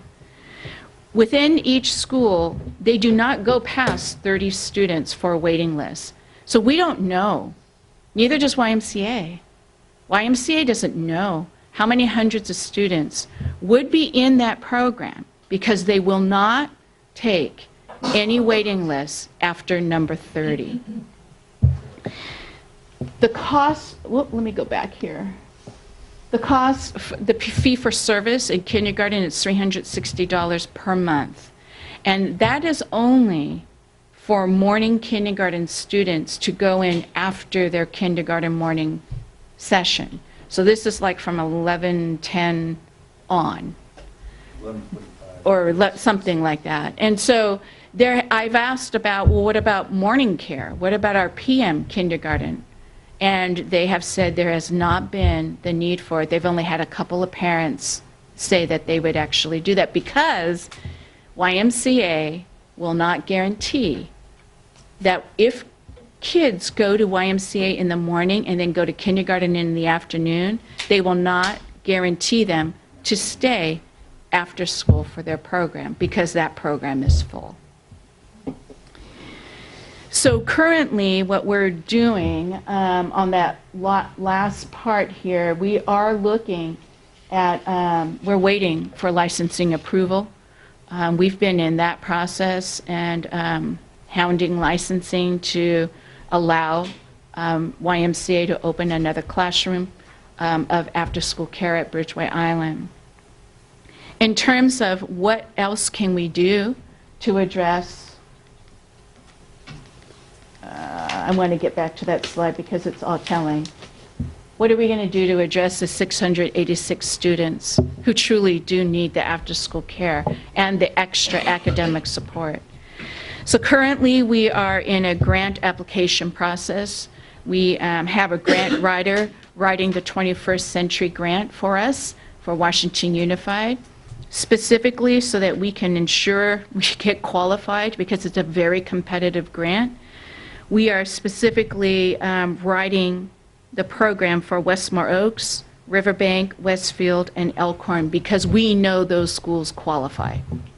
Should we put in all of our schools, the we've been advised the chances of us qualifying because of that, by doing that across the district, we would be thrown out. So really what we're looking at is we are applying for the 21st Century Grant to expand summer programs and to expand these and get services to these 686 students who are waiting. That's our update right now that I did by meeting with staff. And so, you know, you have the next steps here, and I'm not sure what would be the next step. We're waiting for the 21st Century Grant. Yes, we are. And we're waiting for the additional licensing for YMCA. Yeah, of course. So this is kind of my baby and my issue here. Would it be possible, say at Stonegate, since we're not applying for a grant for them, to look at getting a third-party provider to come in there and do as we are looking at doing at Bridgeway and licensing one of the other classrooms there, to maybe try and alleviate some of that 280 waiting list. You know, it appears that there's a huge need for care there. You know, maybe looking to YMCA to come in, or Boys and Girls Club, or what have you, to come in and open up another site. I know we would have to go through the process of licensing and all of that. And I know space is obviously an issue. But, you know, in the areas where we have a huge need, we should be doing all we can to find spots for these kids, even if it's a fee-for-service type facility. Because the burden that's placed on parents is incredible, and it's usually less than ideal. And the schedules they have to really change in order to make accommodations, and it takes away their ability to work full time, or they have pressures from that. So it's just one comment. Sarah? Sure. Yeah. I mean, as I have a current preschooler, and we know, because we're in all these conversations with folks all over town. It's been happening since before I came onto the board, with people saying we need childcare, and now I see it with people saying, well, what school should I look at for kindergarten? And people saying, well, look at this school because of the after-school care. No more than after-school care sometimes, not about the quality or anything else. That's a huge piece for parents, and sometimes just knowing that they can drop their kid off at school and go to work and be able to pick them up later is, I hear it all the time. And I'm glad you're looking at another spot for our other schools, because I'm also thinking about a Riverbank teacher who couldn't have her kindergartner come to school with her and be at Riverbank because she had no childcare for a kindergartner that has half day. And so, you know, there are stories all over at all of our schools just like that. And so I'm really happy about this application. I'm excited for it. I try not to use my hat from another district too much here. This is a different place, different district, but it is hard for me because I'm come from a district where every school I've ever worked at has a I shouldn't say childcare, but has an after-school program for kids and before-school program for kids run through the district, every site in the district. So it's hard, and it's a fee-based sliding scale. And so I know that we only have so much capacity. I know that staff is working so hard. But I also know the reality of all of our families that need care. So I'm glad that this is a really good step, and I'm excited for that. And I just hope we continue to look at models and continue to look at dialogue, because I know that people leave our district not because of all these great things happening, that they leave because of childcare. You know, sir, you bring up a really good point. And I've got friends that have told me point blank that they've gone to White House because they have full-day daycare. That's $88 lost in our district. It's for no other reason than it's for after-school care. That's it. Jenny? No, I appreciate your responsiveness to actually addressing this, Linda. It's really very much appreciated. To what degree is some of this a very localized school-based decision, right? So the Southport folks working with the YMCA to try to figure out what their parent needs are, the Bridgeway folks working with their folks, and Stonegate and so forth. Like in your kind of discussion, like, so we're doing this for, I appreciate the North, especially after the last comment I made, where these students, our grant application is located, so I really appreciate that. So just out of curiosity, to what degree is it very much in the opportunity of the principals to have those discussions about third-party vendors or whatever it is? So I think my answer is that it really depends on the school district community, because my experience at my previous school district was not on the work of our principals, because our principals we expect a lot from our principals, and they already have an impossible job. So in finding avenues of care for parents after school hours while they're still running programs, because I haven't even mentioned tutoring or anything like that, because each school does it differently. And all of their required IEPs and SSTs and administrative meetings that they go to after school. In my previous district, it wasn't. In my previous district, it was really a business deal. Every one of our elementary schools had a $600 a month child care program. And it was a district classroom that they paid full fees to pay for the costs of the district. We had nothing really to do with it. It was a business. At the same time, I will say, our community has needs similar to any other community with working families and small children. But our capacity here of our facilities is a whole different ballgame.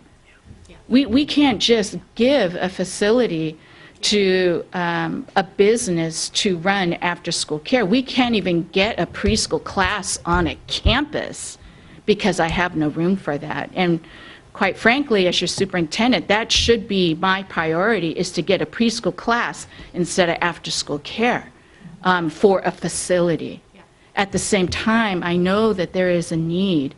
We want our families to stay. They need to stay. We've all been there. We get it. So how can we help that? We can have these conversations and discussions. I'm going to need help, because I'm not sure you want me doing this. I did this. Correct. I did this. Now we're going to need staff to do this, and we can assign somebody to do that, but what will happen to their duties? We're happy to have people to do this, happy to help our principals, but it's got to be more of a business. It's a business. It's not part of our educational program. It's business. And so I'm happy to help walk that ground, to help our families understand that this is our community and this is where we want our children to grow up, and that they should not have to think about that. Here's the other thing, is why do we still have half-day kindergarten? A majority of the schools in California have gone full-day kindergarten, where you don't worry about that care. And then the kindergarten students then have equal access to that ACES program instead of worrying about who gets there, who doesn't get there. So that's a whole nother conversation to have as well. So I think what I'd like for tonight is, because I learned a lot doing this and having the face-to-face conversations, and there is a great, deep, deep need, because it's impacting in many different ways. So the question is how do we want to move forward, and what can we do to improve for next year, for our families to know that we're really working on this. Facilities is a huge issue. It's a huge issue. And we're going to have to start addressing that, because we cannot keep talking about it. We must do something about that. And if we had better facilities and more facilities, no problem, the business would happen like that, because it's business. But right now, we're confined to some facilities issues. But that being said, I'm happy to have staff look at it, but I need to know that we're going to invest staff into doing this. I mean, you bring up an excellent point in terms of capacity, right? Mhm. Is that there you just can't put, there's just no capacity on certain campuses. There just isn't. Right. Yeah. There isn't. So where are our priorities? And I know that we have a January 30th board meeting to address the facilities issue. And then we've mentioned several times over is the full, I think that a couple of us have said, you know, full-time kindergarten was something that we would love to explore. But again, then we go back to the capacity issue of facilities. So that would be a huge facilities issue. So Yeah. just kind of the outside, like I would love for us in this next year to kind of figure out our core, the core things that we need to do. Like, are we going to go back full day kindergarten? Are we going to invest in our facilities? Are we going to do those things? Right? Right. That will keep and attract parents. Parents, right. And I will say that, you know, we've walked new ground this year of looking at using classrooms after school. And I'm saying new ground because as a classroom teacher, I had things the way I wanted them to be. And I had my boards, I had everything in exactly the right space. So I'm just saying that we have walked that ground, and that's how we're getting the Bridgeway Island YMCA class, is by using a teacher's classroom after school. So we've made good ground on that, and that is a possibility. That is a possibility at all of our campuses. I'll just end with, I know it's so late, so for me, for next up, I just think that that's perfect, the grant application, and then our facilities conversation with all of this background you've done in our mind. And one very quick, not cumbersome, cost-effective thing that principals could do, not to add to their plate, but is just share those, what you shared at the beginning. Yeah. Here's some of these outside agencies, because as a parent who has a lot of anxiety, if you show up, not necessarily me, but you know, when you show up and you're not sure where to put your kid, and if you here's some of the places our parents go, or maybe our PTOs, you know, work on that. It's just that, you know, here's a little handout, or here's a place on our website. They're not affiliated with us, but here's places our parents look, and that could help alleviate a little bit of this. So on Saturday, when we do kindergarten enrollment, our after-school entities will be there at enrollment. So YMCA is there. They have flyers that we're going to be putting out at Stonegate as well, to see if there is an interest at Stonegate to open a class, an after-school class there. And so they are there while they're enrolling for after-school care as well. You put the like Storybrooke on here, so that's what I was thinking. Some of those. Yeah, I don't even. I didn't even talk to them. You know, I only spoke to YMCA. So, I think we're going to keep making progress, and so I just wanted to make sure that the board had an update that this has been on our radar, and we are working the best that we can on this. Okay. As part of the governing board's annual reorganization, the board will discuss and appoint members to board committees for 2018. I have continuing board committees for appointments for 2018. For the Yolo County School Boards Association, Alicia Cruz and alternate Kobe Pizzati. For the 2x2 committee, Alicia Cruz and Norma Alcala. And for the curriculum committee, Sarah Kirby Gonzalez and Jackie Long.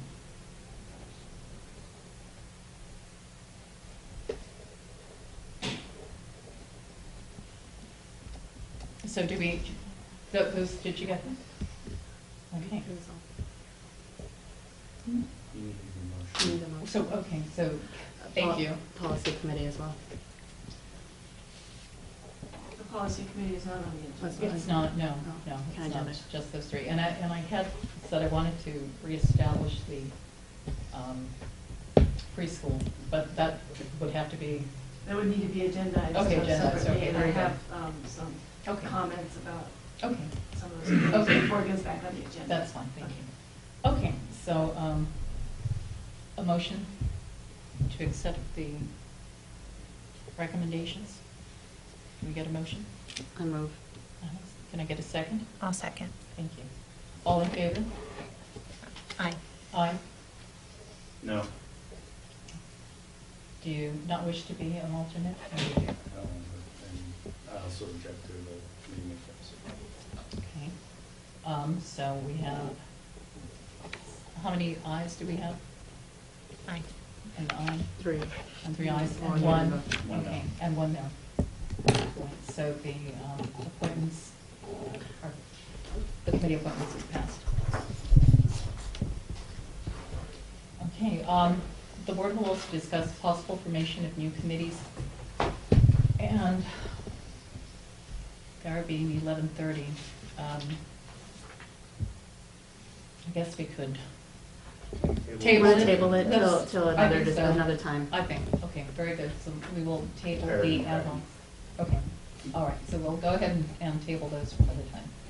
All right, so let's go to R2, Board Policy and Administrative Regulations, Series 4000, Personnel, Section 200, Classified Personnel. Michael, Superintendent, Resources, who's not here. I am taking the place of Michael Reed this evening. Before the board, we are bringing a first read of a section of our board policies of the 4000s, which has to do with personnel. Section 4200 specifically addresses policy and regulation for classified personnel. Trustees Wong, I want to thank Trustees Wong and Cruz for coming in to review the first read of the changes between our old policies and what CSBA policies have recommended. So in the board packet, the board had received like a cheat sheet of which pages and which board policy and ARs have been revised based on changed laws, based on changed codes. So I'm wondering at this time, I have all the rationale that Trustees Wong and Cruz discussed with Assistant Superintendent Reed and myself. And so I'm wondering if the board would like to specifically call out any of these changes from the cheat sheet here, and we can address them. And and we can also bring back for a second read. There's no approval this evening. If there's any suggestions or recommendations, we will take tonight. Sarah? I only have one, and it's on page 65.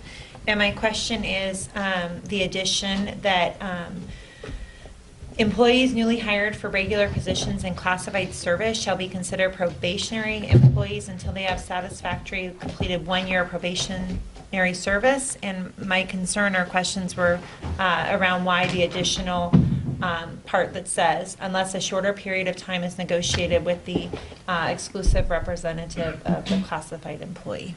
And the reasoning for that particular language is because in our collective bargaining agreement with CSCA, the probationary period is not 1 year. It is shorter than 1 year. It is now 7 months per our negotiations from last year. It was changed from 6 months of probation to this year, I believe it's 7 months that a classified employee has a probation period. Could we instead put 7 months in there? My only question is, could somebody come in and try to negotiate less than 7 months based on this? No, we have to follow the collective bargaining agreement. Okay. And so the reason why we didn't put an actual number is because last year we negotiated to change that. Okay. And so this, it's at the standard of 1 year, but the reason why they put that language is because whatever the collective bargaining agreement says is what we're going to live by. I always err on the side of a higher. As you know, teachers are 2 years. And we tried. So, yeah, that's why I asked that. So thank you. That was my only question after a very late. Yeah. Okay. Any other questions or suggestions that you'd like us to put in before our second read? Oh, 185. Sorry, this was page 185. Okay. Sorry, last one. We talked about this before, and that was the pay damaged materials and if they were work related. So it's from that employee has purchased themselves, but it's damaged from whatever it might be. I don't know, a ceiling leak. So my question is, I have thought in language in the past we made that more flexible, so it was case by case in another area, but maybe I'm wrong on that. thinking specifically of a classroom library that a teacher's purchased all the books and they're all, used regularly by students, things like that, versus maybe a teacher's, I don't know if they have microwaves anymore, microwave for their coffee or something, okay. Yeah. So my only question is, I had thought, could that be flexible or not, would just be my only question. I think if I recall in our last conversation, the language was really that it's not the board that's going to do the reimbursement.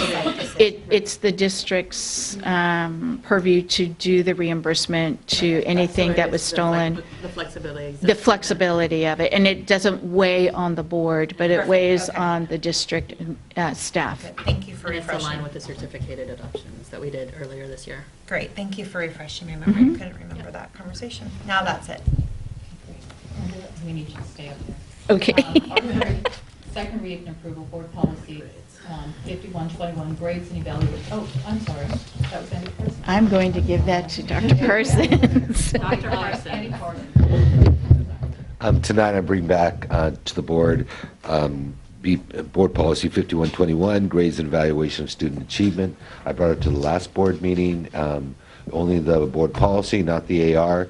Reason being, this is a very significant policy. We're putting a committee together as soon as we get direction from the board on the vision through this board policy. We'll put together a committee to create the AR based on CSBA language. And there were no feedback from the board on the first read, and so we asked the board for approval. I have a quick comment. Yep. So the addition of grades based solely on quality of work and mastery versus just grades based on mastery of, the standards. So I just had a question about why quality of work would be a grade. Because it says grade based on quality of work and mastery. It seems to me quality of work could come out, and it's just mastery of the content. I don't know what quality means. At the bottom. Is that sloppy? Is it not right? So that's why it just seemed like it's mastery of content, so it just seemed like that could maybe be striked. That is CSBA language. It's also for performance tasks, things with visual performing arts, things of that nature as well. So, as a parent of a fifth grader who just got a progress report on fifth grade, my child mastered the standard for fifth grade, but the writing was so sloppy that you could not read it. But isn't that not the grade? That would be instead a mark of work habit, which is on the report card? In that district, it is part of the grading. Do we want that in our district? I think one of the things that we're looking for right now is, and it's a great question, it's just the board policy is the vision. The actual practical application of it will be in the administrative regulation. Therefore, we will take that to the committee as being a concern of the board. Yeah, my only thought would be just removing quality and it being on mastery of standard. And if it's not legible and you can't see things, maybe they haven't memorized. And I guess part of this committee work, what we can do is define what we call grades, because right now we have a teacher cadre looking at the report card, and I think this is more applicable to K-5. In K-5, it's a report card, so you have your grades for your academic subjects, but on the other side, there's a part for work habits, that get like a satisfactory, needs improvement. So is that considered a grade or is that not a grade? So I guess we need to probably define what is a grade. Right now we do report on progress for those soft skills. So is staff recommending keeping it in quality and then figure it out in the AR? Yes. Okay. Yes. Okay. But a great question. Thank you. It's been a pleasure. Yeah. All right, questions? Nope. Okay. Can I get a Dr. motion? Parsons has agreed to solely take on this committee. That's great. They're very controversial. Yeah, for 6 months he's been saying that now. I'll have a motion. I'll make a motion to approve. Okay. Can we get a second? Thank you. Second. Okay, all in favor? Aye. Aye. Opposition, no abstentions, motion passes unanimously. Thank you. Okay, so we're at future board agenda items. Community, S1, community eligibility provision update. February 8th, 2018. The board is also planning on a special board study session on January 30th, 2018 to study our facilities. No, the 30th. Did I say the 20th? No, you said the 30th, but I have it on my calendar. So Can I ask if we're having our special board meeting with, if we have a date for that with Mr. Walsh, if we're still doing that and what date that is? We're still looking at his dates. Okay, I'm Still trying to looking plan at a his- daughter's birthday party, so. Okay, Good well, to know. tell me when it is so we can make sure that we don't get that date. I'll plan with Okay, let me know. All right, so, Motion to adjourn. thank you. Second. With the motion. Done. All right.